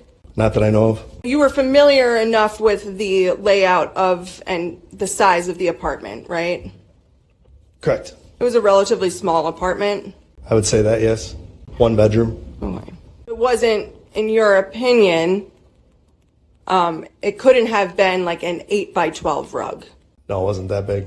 It was more like a 5'7" area. From what I recall, that seems to be about accurate. Okay. Maybe a little smaller. A little smaller than 5'7". Yeah. Okay. You said that you looked in the bathroom. There was nothing of concern there. Not that I saw. You went to the bedroom. You said that there was nothing of concern there. Not that I saw. Pulling up what's been previously marked as Defendant's Exhibit 60. From you being there, what room is this? Appears to be the bedroom. Okay. Like the northwest corner of the bedroom. The window, do you see the window in the picture? Can you change the lighting, maybe? It's hard to. Maybe we can Is that turn better? the light off, Judge. As you wish. You need the light off, or are you good? I'm good. Okay. Can you see it? Yeah, it's fine. Yeah, we're good. There's a window in the picture, obviously, right? Yes.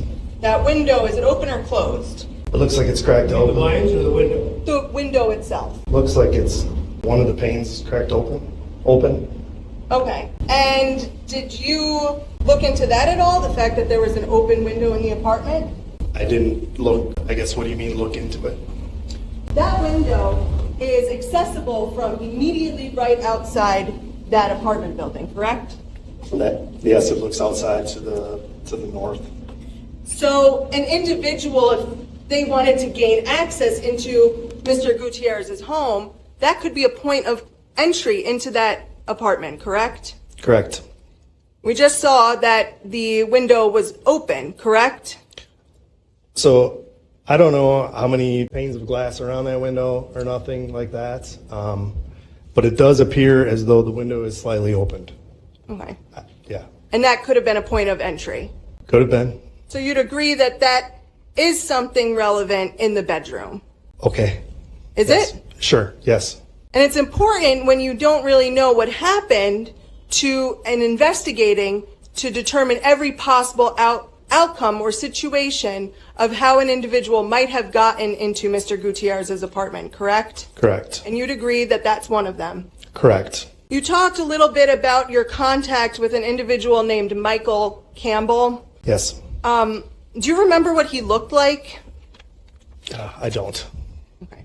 So you can't remember if he had any facial hair, what his hair looked like? I believe he had a slight beard, but like I said, it was 2 years ago. I haven't talked to him since. I don't remember. The state had gone into what he was telling you, but he didn't tell you that he was at Mr. Gutierrez's apartment on May 17th, 2020, correct? I didn't hear that. Yeah, you didn't. I didn't hear him say that. When you were with Miss Beacham, questioning and talking to her, at any point did you observe her on her cell phone? I may have. It's possible she used her cell phone. Was she talking to anyone? I don't recall. Okay. Moving to your observations on Mr. Anderson's property, you said you looked into the van, correct? Correct. I'm going to ask you some follow-up questions on that a little bit later. Okay. You looked in the dumpster. There was nothing of evidentiary value found there, correct? Correct. And you had noted something interesting, that you located lath in the dumpster. Yes. In your investigation, you were aware that Mr. Anderson was doing lath removal at a house in Belgium, Wisconsin, correct? Yes. You said there were other areas on the property, and just in a whole, you did not find a body on the property, correct? Correct. No human remains on the property, correct? Correct. You talked about the flannel shirt. When was this picture taken? I don't know. And this picture, you know, wasn't taken on May 17th, correct? Correct. I believe I was older than that. It was much older, right? And you don't have a single photo of Mr. Anderson wearing that shirt on May 17th, 2020, correct? I do not. You don't have a single photo of Mr. Anderson wearing that shirt on May 18th, 2020, correct? I do not. You don't have a single photo of Mr. Anderson wearing that shirt on May 20th, 2020, correct? I do not. And you said the state had asked you about whether you searched the house and if you found the shirt. You said you had not, right? We did not find the shirt. Did you search Christine Remsburg, Mr. Anderson's girlfriend's house, to find that shirt? I did not. Did you search Miss Beacham's house to see if that shirt was there? We did not. So the only place you looked for that shirt was at Mr. Anderson's home. There, the house in Belgium, a tree farm, we looked. Yeah, those three places. Okay. But you didn't, there were places that you could have searched for it and did not, correct? Essentially. Okay. So I'm happy you brought up the house in Belgium. Were you involved in searching that residence? Me along with several others, yes.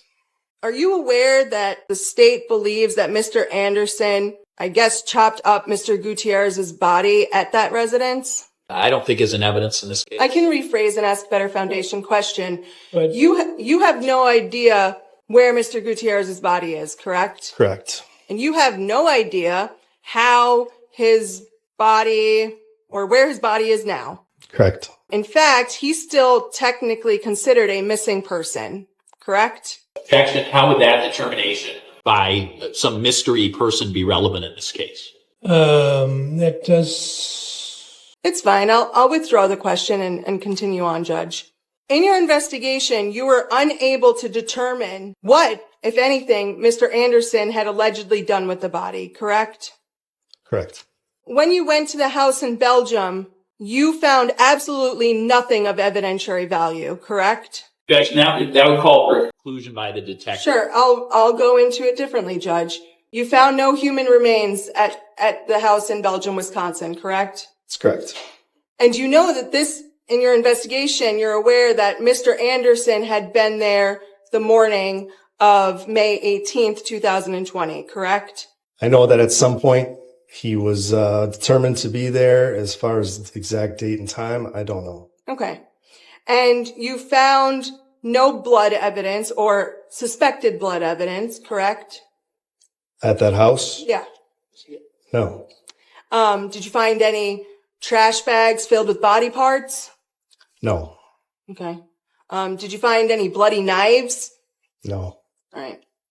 Did you notice that the property was under construction? Yes. And did you see that I don't know your expertise in the line of contracting work, but you had testified you had seen lath at Mr. Anderson's home. Did you see things consistent with lath removal at that property in Belgium, Wisconsin? Yeah, it's likely that's where the lath came from. Okay. I want to move back to Mr. Anderson's property. You said that you had looked into the black van, correct? I did. And you noticed that the van carpeting had been cut out. Yes, it was missing.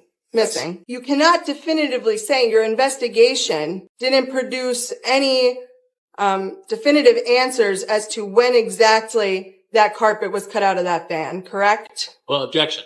His investigation does have witnesses that put a time on that. Well, then he can answer the question. I think it's a totally plausible question. Why would he be charged with that knowledge? I'm asking him if he knows. Well, he can answer if he knows. Correct. Yes, I know. I know we have it narrowed down to when it was removed. And that was solely based on statements of another witness, correct? Correct. It's not based on photos of Mr. Anderson removing the carpet, correct? Correct. And there were no other witnesses that could corroborate that one witness's statement, correct? Correct. You talked about some duct tape and rope. That was also from a single witness, correct? Correct. You were not provided any photos of that duct tape and rope, correct? That's correct. And you had never observed that duct tape and rope prior at Mr. Anderson's home. No, I didn't. Going back to the cross-examination or the direct examination on Mr. Anderson's interview with you, had asked about Mr. Anderson not really admitting to which car he drove, but he said he drove the Audi and the van, correct? Said he primarily drives the Audi. He doesn't really use the van. Did he say he used the van for work purposes? Yes. And your understanding is Mr. Anderson's work is as a contractor. Well, can I approach? If there's an objection, they can state it. I think the question opens a door to this officer. He has some knowledge that question. I guess I have no objection. The question was asked, what is his current job or what's his source of income? That is exactly, but that question's been asked. Let's let it be answered. I don't object. all right, everybody's on board, so You go ahead and answer. If we can have one moment, I'm going to re-ask the question. Can he answer the question? Do you remember the wording of the exact question, officer? Yeah, what he did for work? Were you aware that Mr. Anderson was doing contract work at that time? Yes. there was evidence that Mr. Anderson admitted to that proves that he was driving the Audi around this time. Primarily that he was driving the Audi on April 24th, 2022, correct? I don't know if he specifically told me that. He did say he was operating a car that night. And that was confirmed by other witnesses. Correct. Okay, I'm putting what's been marked as Defense Exhibit 59 up on the screen. Do you recognize this? Yes. Okay. And that was a pizza box and receipt that was on the stove at Mr. Gutierrez's apartment, correct? Yes. Did you investigate this at all to see when this delivery was dropped off? I did not. Do you think that would have been useful if it was dropped off, let's say, on the 17th at night to talk to the delivery driver? Potentially. Because that delivery... If it was, I don't know when it was dropped. I didn't look at the receipt. But there's potential investigatory points that could have been covered in investigating this. Potentially, yes. And it wasn't, correct? No. Are you indicating that nobody did this or he did not personally do this? Objection as to vagueness. I don't understand the question. You can cover it on cross or redirect Okay. And I'll even cover it. if the witness understands the question. I didn't investigate it. Okay. And I'll just ask the question the state wants to ask, which is, where of any other officers investigating this? So I'm going to object because it implies that he would know if other officers did. No one has indicated that he would have some overall supervision of this investigation, Judge. He's previously testified that he was one of the lead detectives in this case. Well, I don't believe he had. I never said. he testified that when he arrived, there was one other detective who was there, but I don't recall any testimony that he is saying that he was the lead detective, but I don't know if he did or not. Were you aware of other tasks other detectives and officers completed in this case? Some. Okay. And the some that you do you know if anyone investigated this? I don't know. Okay. Thank you. Showing what's been marked as Defendant's Exhibit 61. Did you look at the dumpsters in Mr. Gutierrez's or near Mr. Gutierrez's apartment? No. Are you aware that that happened? I don't know. Okay. You were at Mr. Anderson's home, correct? Correct. You looked around the property, you said before, right? Correct. It says marked as Defendant's Exhibit 76. Did you notice the trash bags up against the barn at Mr. Anderson's home? I'll zoom in for you if you need. I don't recall.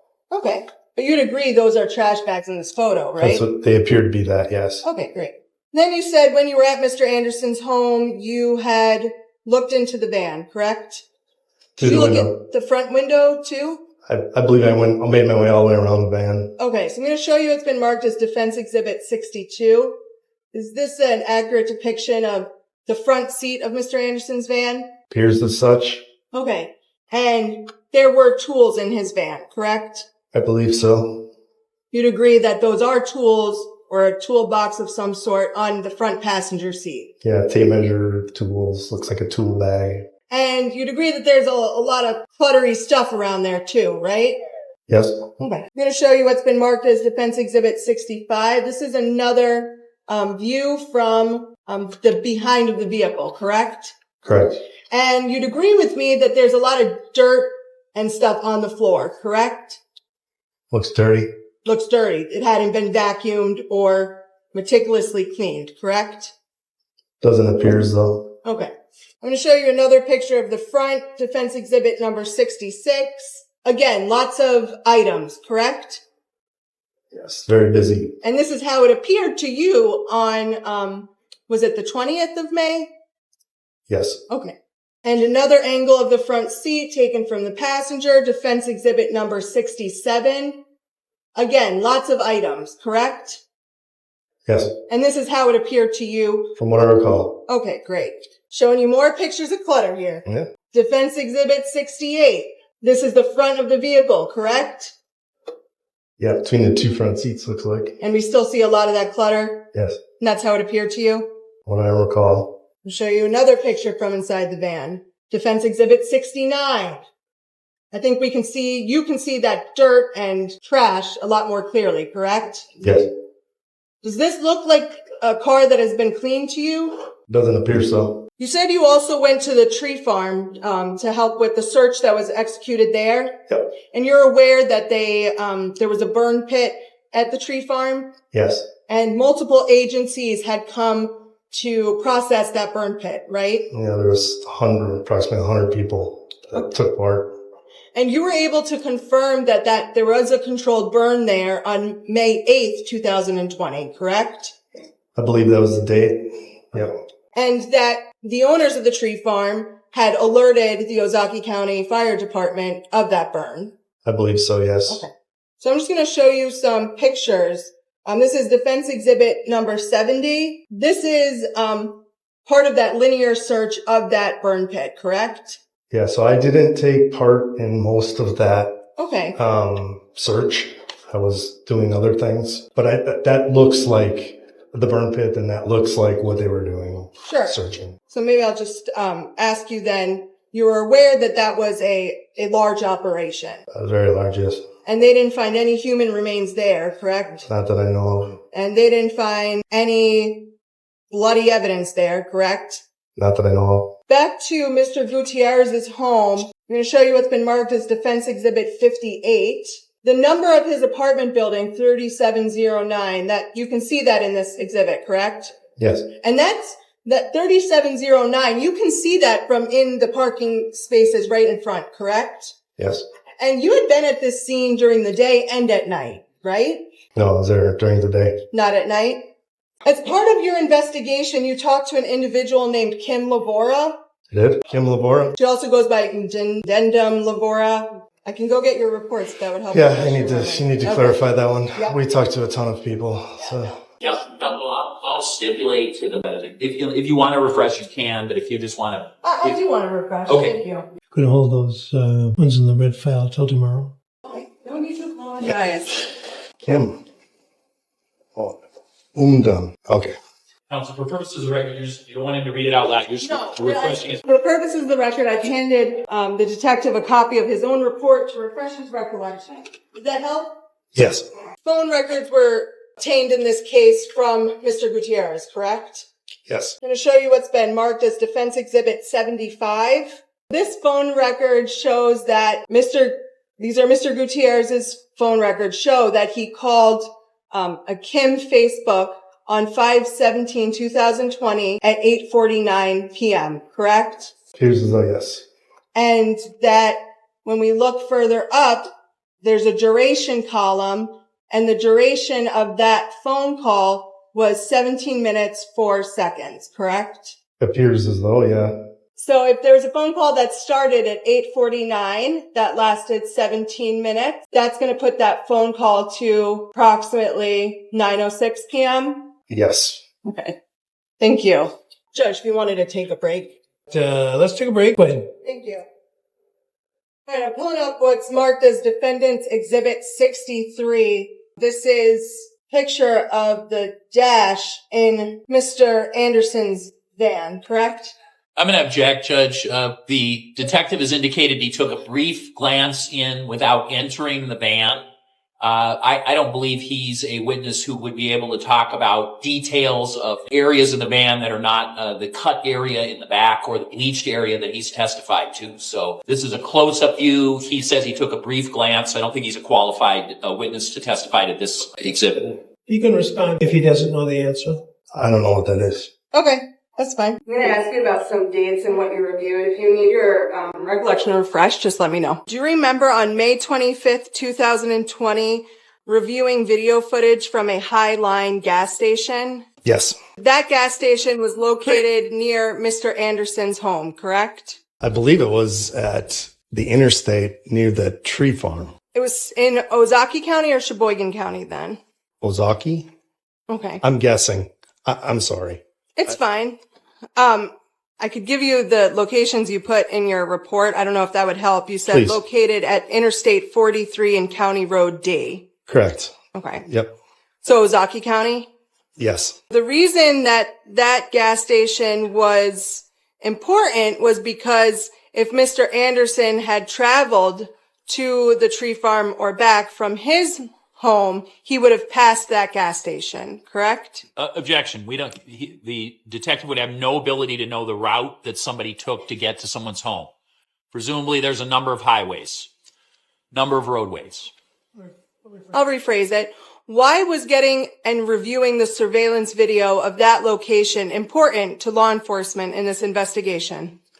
It was a potential route of travel. You reviewed several hours of video, correct?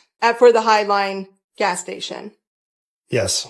You reported that you did not see Mr. Anderson's black minivan, correct? The cameras were substantial distance from the road, and at nighttime it was almost impossible to tell what cars were going by. So I don't know what cars were going by. No, I didn't see a black van drive by. And in your report, you were clear that you reviewed several hours of video and did not see the black minivan. Correct.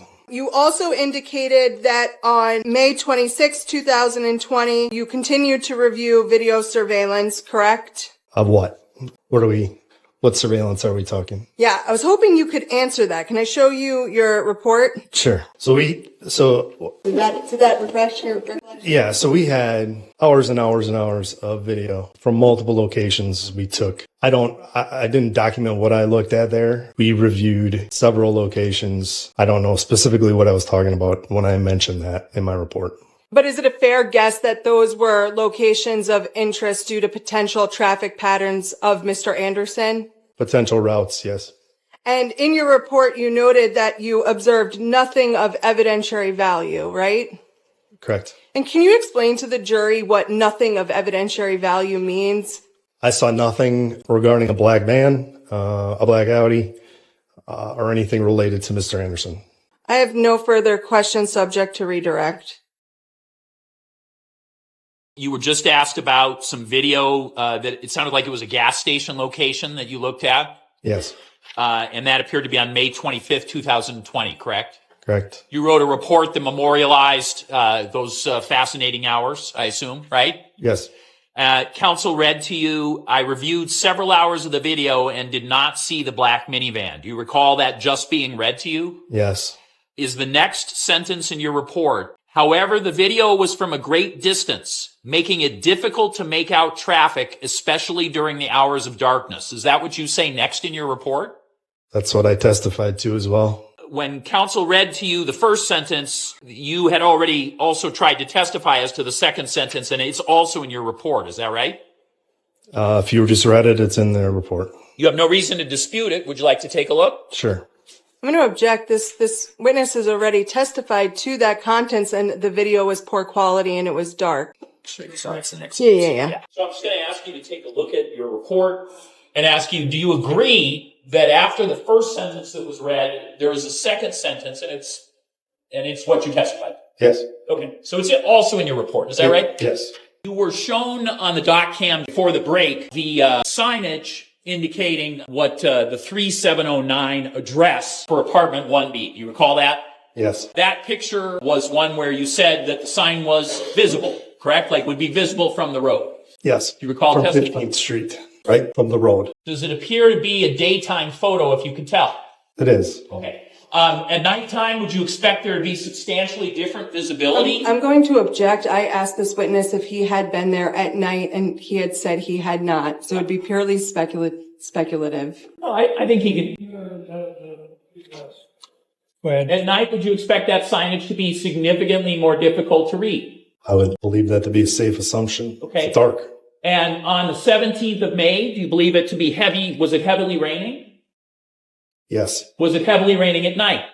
Yes. So if I add in heavily raining at night, would you expect the signage 3709 to be different and more difficult to read than it is in the current state of the daytime photograph? Rain would obstruct the view of the sign at night. You were shown a picture. It is Defense Exhibit 65. And this is the defendant's van, as best you know, correct? Correct. You were asked if it appeared to have been meticulously clean. You recall that? Yes, that's what I was asked. Okay. Now, this is not the same view you saw. You saw the van during the day, for instance, correct? Through a window, yes. When you saw it, did it appear to have been selectively cleaned? as opposed to comprehensively clean? Yes. Okay. And what left you to the conclusion that instead of someone comprehensively cleaning the van, and have you ever cleaned one of your cars? Yes. Do you normally, detective, clean only small portions of your car? Say, if you have a minivan, do you only clean the back third? Typically not. No. Would you use bleach on just certain locations, or do you typically clean the entire automobile if you are engaged in your normal activity? Clean the whole automobile and I wouldn't use bleach on a carpet. Okay. So when you observed what appeared to be bleach stains and the back cut out, was it your sort of at least beginning conclusion that someone had made some efforts to do something to that minivan that wasn't involved in just trying to keep it clean? Yes, it definitely wasn't normal. I'm going to show you what's been marked as State's Exhibit 59. Do you recall this pizza box from your walkthrough of the scene? I know there was a pizza box, but like my walkthrough was what it is, a walkthrough. I didn't stop and do crazy examinations. I didn't evaluate evidence while I walked through the residence to get a gist of what happened. So I guess I'm going to ask you plainly. Are you the best person from the Kenosha Police Department to testify as to each of these areas or items and whether anyone collectively on this investigation did anything further? Are you the ideal person to ask those questions to? No. For instance, if a officer called the pizza place and made some determination that this was not an issue in this case, in other words, in terms of the timing, would you know that one way or another? I know some things. I don't know others. I didn't lead the investigation. I assisted. As to the specific fact I asked you, Yeah. if an officer made that call and determined it was not an investigative lead, do you know that or would you know that? Not necessarily. Okay, and in this case, do you know that? No. You were showed a picture that is defense exhibit, 76. Do you recall this? Yes. Do you recall that I believe it was honed in and there's some garbage bags along the side of that particular building. Do you see that? Yes. And you were asked whether that was something you personally had reviewed, I believe, correct? Something to that extent. Are you aware that in the context of this investigation that those garbage bags were the remains of marijuana grow, that they are potting soil and other remains from a marijuana grow? I'm going to object on the grounds that, one, speculation, lack of foundation. As he already testified, he did not look at those bags, look in those. It's also an argumentative question. Counsel brought it up. I didn't open this door. He's either aware that that's what the contents of the bag are or not. That would lead a reasonable jury to decide, is this an investigative lead about a missing body? If it's bags of potting soil for marijuana, then it would be reasonable to conclude that's not that's not necessary in terms of this investigation. And I didn't bring the bags up, they did. You're asking him about what his awareness was? Yeah, which is what they asked. Well, but the investigation is an entire group of separate inquiries, and if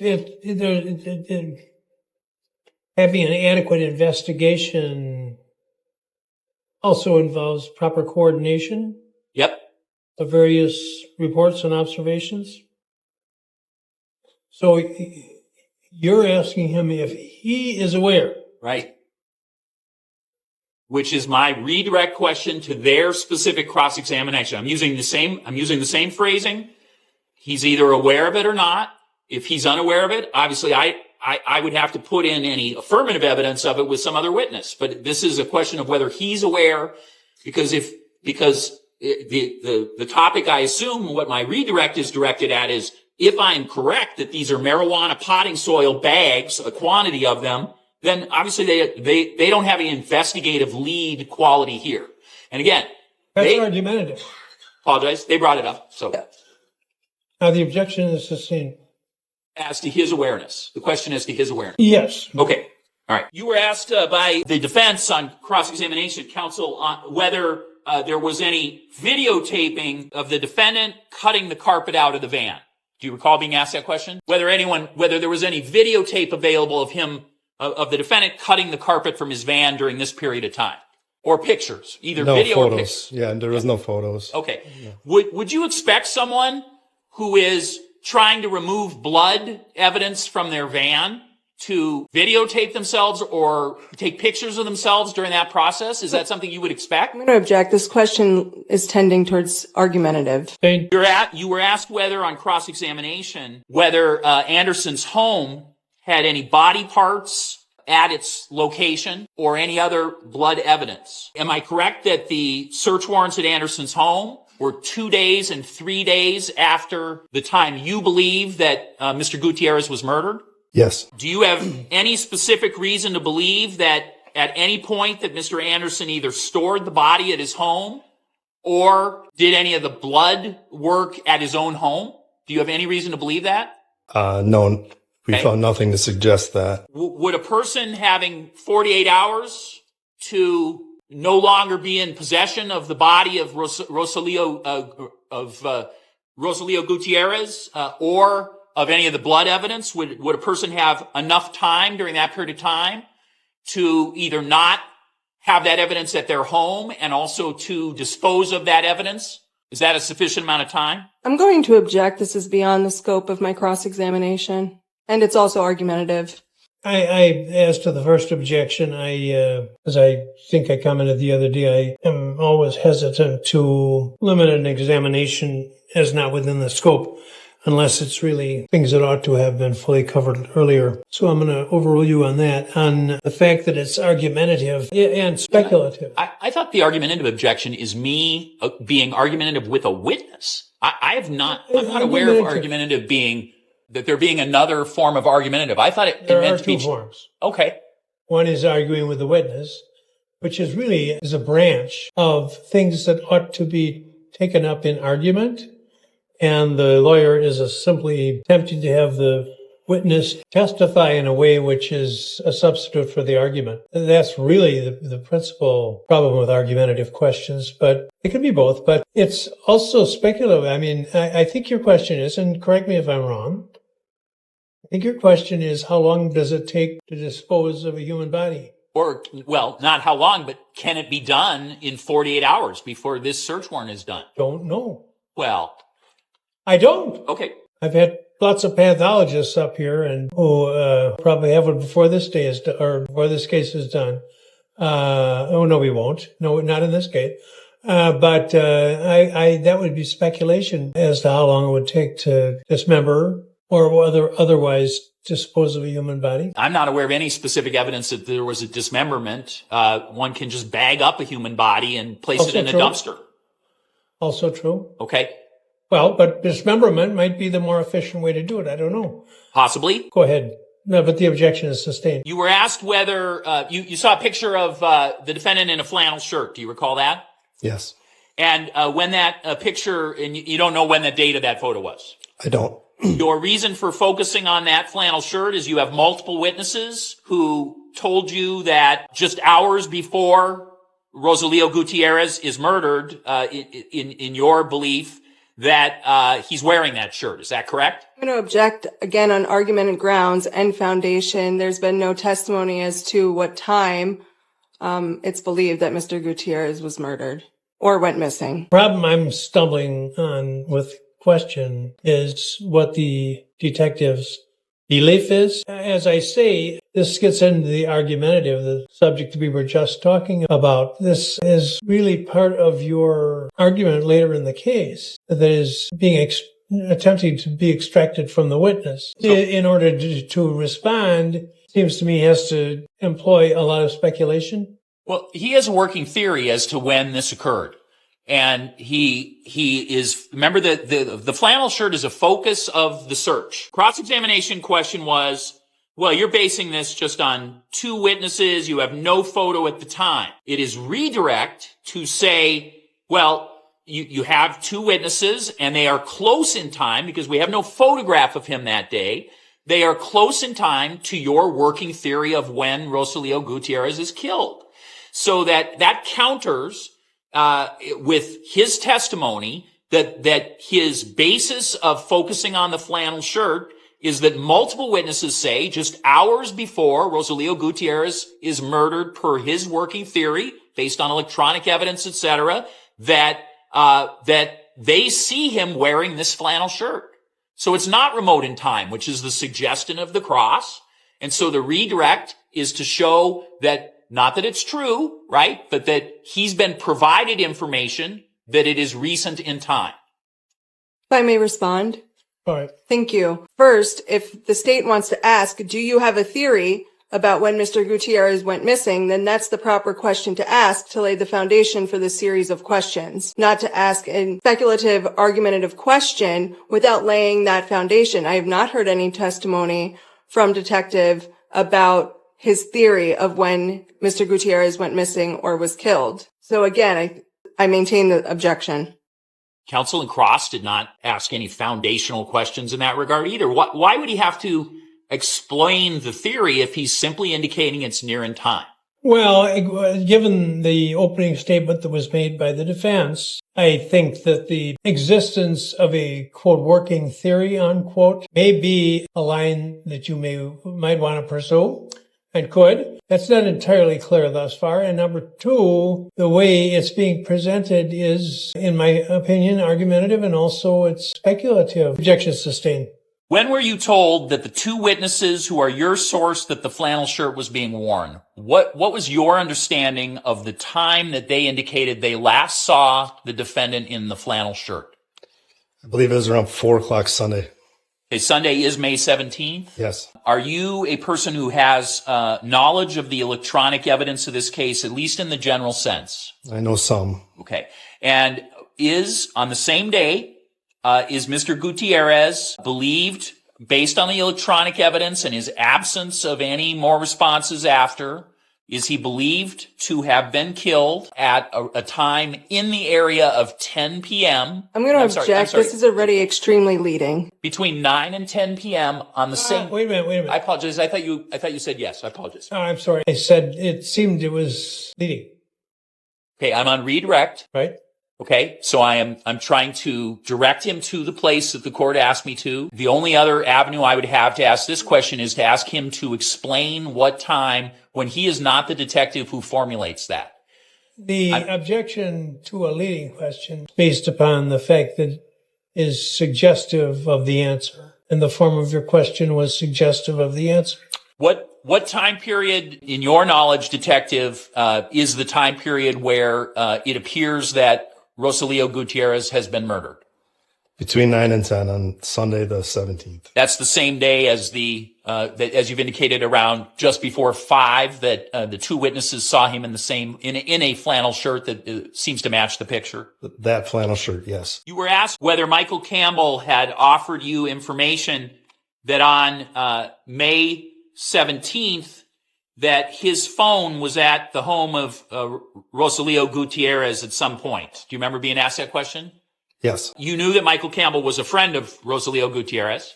Yes. And are you aware, pursuant to this investigation, that contact that they're speaking about is actually at 1:45 a.m., when you have just indicated that your thoughts on this case is that it would be 20 hours later, 9 or 10 p.m., that Mr. Gutierrez is murdered?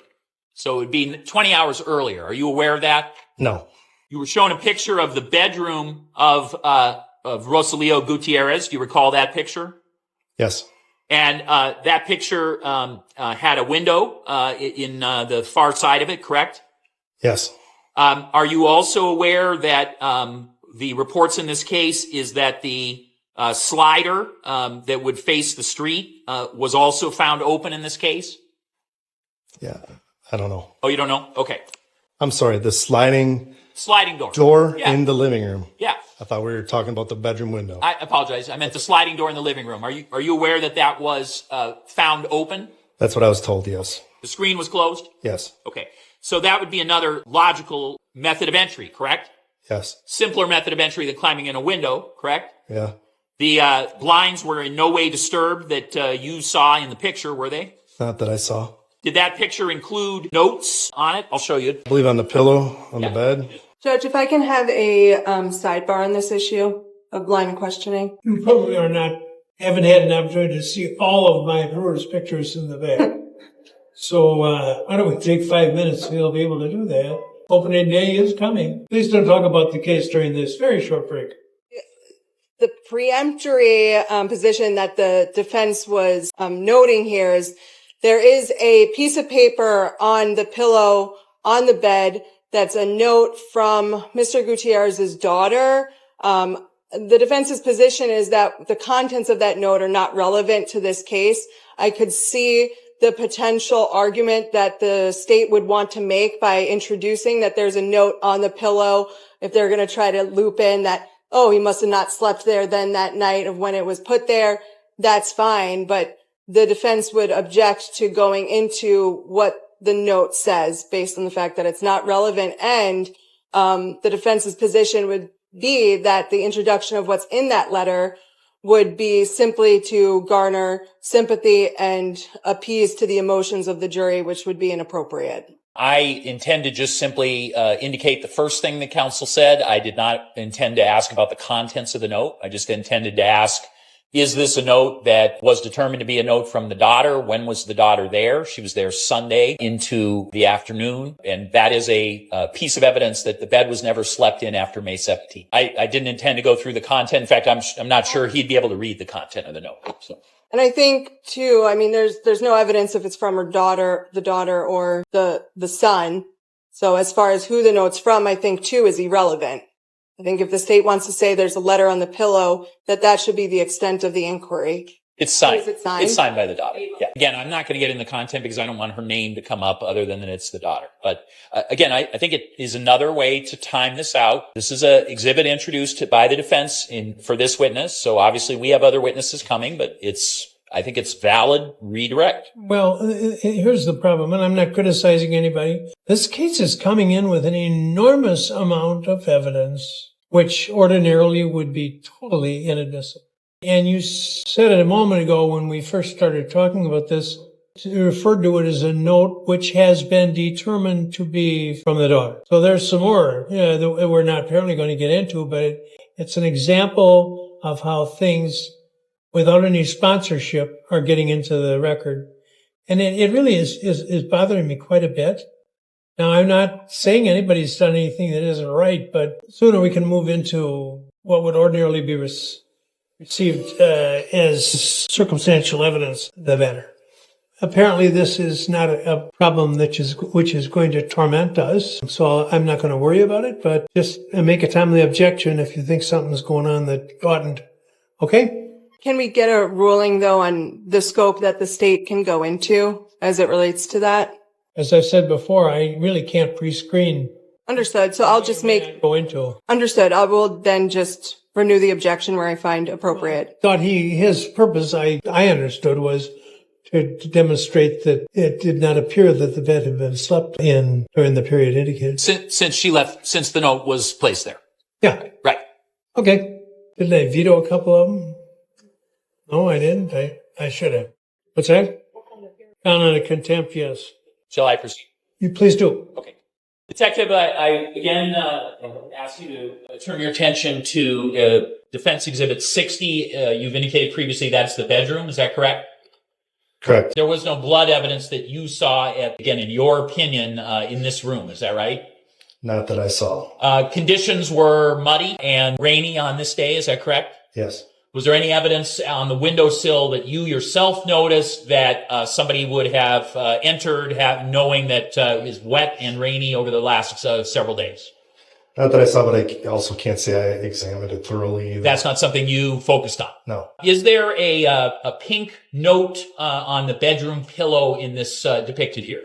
Yes. The author appears, at least by the note, to be the daughter of Rosalio Gutierrez. I'm going to object as far as foundation and speculation. Oh, I thought that's where we. I thought that's where we drew the line. That was my impression that The defense's position is that it's not relevant what the contents of the note are or who authored it. I certainly remember the first part. I don't remember the second part of that. And the remark that I made at the time was that it was again a question about sponsorship objections. But I think that was the understanding. That's as far as we're going with that. That was my understanding. Okay. And I don't want the name of the individual, but does the note appear to indicate an offer? Yes. And is the author a person related to Rosalio Gutierrez? His daughter. His daughter. Okay. And is the note placed physically on a bedroom pillow? Yes. Are you aware of when last Rosalio's daughter was located at his apartment so she'd have access to his bed? Yeah, she was at the house on the 17th through the early afternoonish hour. So that pillow had a note on it, and that daughter is under 10, correct? Yes. And she was last at the residence on the 17th in the afternoon. Yeah. Detective, what is your estimate on how many interviews you personally were involved in this case? What would be your general estimate? 25 or so. And did that involve a number of people, a wide variety of people from all those different directions in this case? Yes. At any point that you came upon something that was evidence that persons were involved somehow in the disappearance or murder of Rosalio Gutierrez, at each of those occasions, did you pursue that evidence when it was apparent to you based on all those interviews? If I didn't directly, I would pass it on to other detectives that would follow through with that. For the question, Your Honor, thank you. The state had in redirect asked you about that there were portions of the van that had been selectively cleaned. The area under where the missing carpet is, that area, to your observation, had not been cleaned, correct? I'm sorry, what area? That there was dirt and other items that show that area had not been cleaned? Objection. The removing of the carpet would be the cleaning. Well, I'm asking if under the carpet was cleaned. Irrelevant whether you've cleaned under the carpet. I don't think that's... I don't want to preclude her examination, oral. I can re-ask it. That Please. in that area where the metal is showing where the carpet used to be, there's a lot of dirt and other scraps indicating that area hadn't been scrubbed clean, correct? There is dirt and there is things over the metal. The state had asked you about the efforts that you observed in the minivan were concerning to you, and you had said that it was not normal, correct? Correct. But you'd agree there are plausible other explanations for why an individual cleans a work van, correct? Sure, you could come up with some. And the state had asked you about the screen door being open. You said yes, but you were not the first officer on scene, correct? I was not the first officer, no. So you wouldn't know how that door was observed when officers first responded? Correct. The state just now, the last question that it asked you, had to deal with all the interviews that you had with people, so I want to kind of break that down a little bit. You spoke with Michael Campbell, correct? Yes. He was just a friend of Mr. Gutierrez. Correct. You spoke to Eileen Knoll, correct? Correct. She was a friend of Mr. Gutierrez. Right. And they didn't provide you any investigatory leads, correct? Correct. You then spoke to Sadie Beacham, correct? Yes. And it was your prior testimony that she had immediately stated that she believed her ex, Zachariah Anderson, had something to do with it, correct?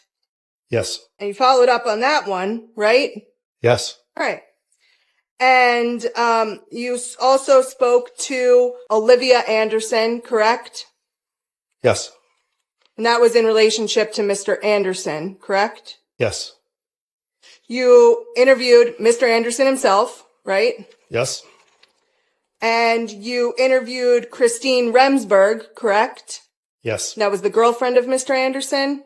Correct. So she only dealt with Mr. Anderson, right? Yes. And you interviewed, I'm probably going to butcher her name, but Casalina Remsburg? I believe she went by Cassie, yes. And that's Christine Remsburg's sister, correct? Correct. Again, relating only to Mr. Anderson. Yes. And then you spoke with Andrew Schultz, correct? Correct. That was a friend of Mr. Anderson's, correct? Yes. And then you spoke to Alex Wetzel, Yes. again, a friend of Mr. Anderson's, correct? I believe it was a cousin. You talked to him only as it related to Mr. Anderson, though, correct? Correct. And then you spoke with an individual named Amber Stark. Yes. And she was the girlfriend of Alex Wetzel, correct? Yes. And that had to deal with confirming his whereabouts the weekend of May 17th through I'll rephrase the question, Judge. You spoke to her as it relates to your investigation of Mr. Anderson. Correct. And then you met and interviewed Solomon Anderson, correct? Correct. And that's Mr. Anderson's brother. Yes. And then you interviewed Jennifer Libers, correct? Yes. And that's Solomon Anderson's girlfriend, correct? Yes. And then you interviewed Joshua Anderson, correct? Yes. That's Mr. Anderson's other brother, correct? Yes. And then you interviewed Zenith Anderson, that's Mr. Anderson's sister, correct? Correct. Then you interviewed Stephen Lenz, correct? Yes. That's a friend of Mr. Anderson, correct? Yes. Correct. So who did you interview that provided you other investigatory leads other than Mr. Anderson? I didn't say I found any. I didn't say. I didn't say I found any other ones. No further questions. Were you just asked whether you spoke to Umdeen Labora? Yes, that's another one. Kim? Was that included in the list you were just asked? No. Okay, so that's not a person related to Mr. Anderson, is it? Correct. Okay. And when you spoke to Michael Campbell, he provided you information that Rosalio Gutierrez had given him that led you towards the defendant. I'm going to object as far as hearsay. Also leading. Judge, there's just been a whole series of people listed, and they said there are no investigative leads that you pursued. I'm suggesting there are investigative leads on certain ones, and I'm asking, again, using the identical list of people that they just talked about. I'm not required to only talk about whether he found any leads that don't involve Mr. Anderson. Judge, if I may, the state asked him, oh, you interviewed a bunch of people and you followed all those investigative leads. I then went into all the people he talked about. I asked him about Michael Campbell. He answered it. Now he's trying to go into exactly the information that Mr. Campbell had allegedly provided. And additionally, if the state is going to make commentary about what he wants the witness to answer to, I'm going to ask that be done outside the presence of the witness. Let's just, much of the evidence you're hearing throughout this case would ordinarily not be admissible under that big rule, the hearsay rule. When I was in law school, I had a book very like this, and about a third of the entire book was about the hearsay rule. The hearsay rule is a very, very, very complicated rule. It has many exceptions, things that you might think qualify as hearsay. Hearsay is evidence of an assertion made by a person while the person was not in court, under oath, and subject to cross-examination, which is offered in evidence to prove the truth of the matter asserted. It's not anything that somebody said who's not on the witness stand. Sometimes that's what it is, but sometimes a lot of it isn't really being offered to prove the truth of the assertion. It's being offered to prove something else. And in those cases, it's not hearsay. If it is hearsay, it's subject to a large number of exceptions from the hearsay rule, which even though the testimony is hearsay, an exception permits its receipt into evidence. And believe me, we could take months and talk about this. But there are many times when hearsay does find its way into the court record. I've never seen a case in which so much hearsay has come in. And I'm not suggesting that it hasn't been proper or that the lawyers haven't used it properly, but you're hearing a lot of hearsay that would ordinarily not be brought in. The critical feature for almost all of it that you're hearing has been that it's not being offered to prove the truth of the underlying assertion. And we're at that point again now, where I'm going to allow the witness to testify about what Mr. Campbell, what he claims Mr. Campbell said to him, and it's not being received for use to prove what Mr. Campbell is reported to have said is true. It's not being received for that purpose, and you're not to hear it for that purpose. It's being offered in response to the defense contention that the police investigation was deficient, and what the district attorney wants to show is that the police were investigating and did receive some information and then made a determination about whether it was worthwhile pursuing or not. It is, again, he's not the final judge of what's true and not true. It's just he has to make a judgment for purposes of his position about whether this is something worth pursuing. The burden of proof in the case is totally unchanged, and that is for the state to prove charges against the defendant beyond a reasonable doubt. And what leads the officer decides to follow and those that he doesn't are really not relevant to that. And that all this evidence that is coming in that is ordinarily hearsay is being received just in response to the defense claim that the case wasn't properly investigated. And I might add, my final comment is that the huge portion of the book about the hearsay rule, I still remember the first sentence. There is nothing murkier in the law of evidence than the hearsay rule. So it's a very, very complicated rule, but I just want to caution you in this case that ultimately you must rely on facts which are proved by the case and are proved by proper evidence and that are sponsored by the person who, generally sponsored by the person who's making that assertion, who's here and subject to cross-examination. I know I could have done a better job of this, but is there anyone who has any question about this? Okay, I'm going to overrule the objection and permit the question with that understanding. So, Detective, my question was, I'm not asking for the content, but was Michael Campbell a person who provided information to law enforcement that would lead them to go to further their investigation of the defendant? Yes.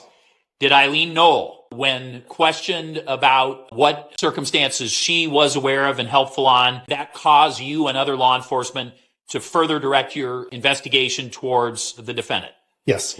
Did Sadie Beacham, in her interview, give you factual circumstances and things to investigate consistent with the defendant being the person responsible for these crimes? Yes. Did the defendant's daughter, when interviewed, give you information, eyewitness information and witness information that would lead you to further investigate the defendant? Yes. Did Christine Remsburg, the defendant's girlfriend, provide you substantive information that would lead you to continue and further your investigation of the defendant? Yes. Did Cassie Remsburg, her sister, provide you information that was consistent with that as well? Yes.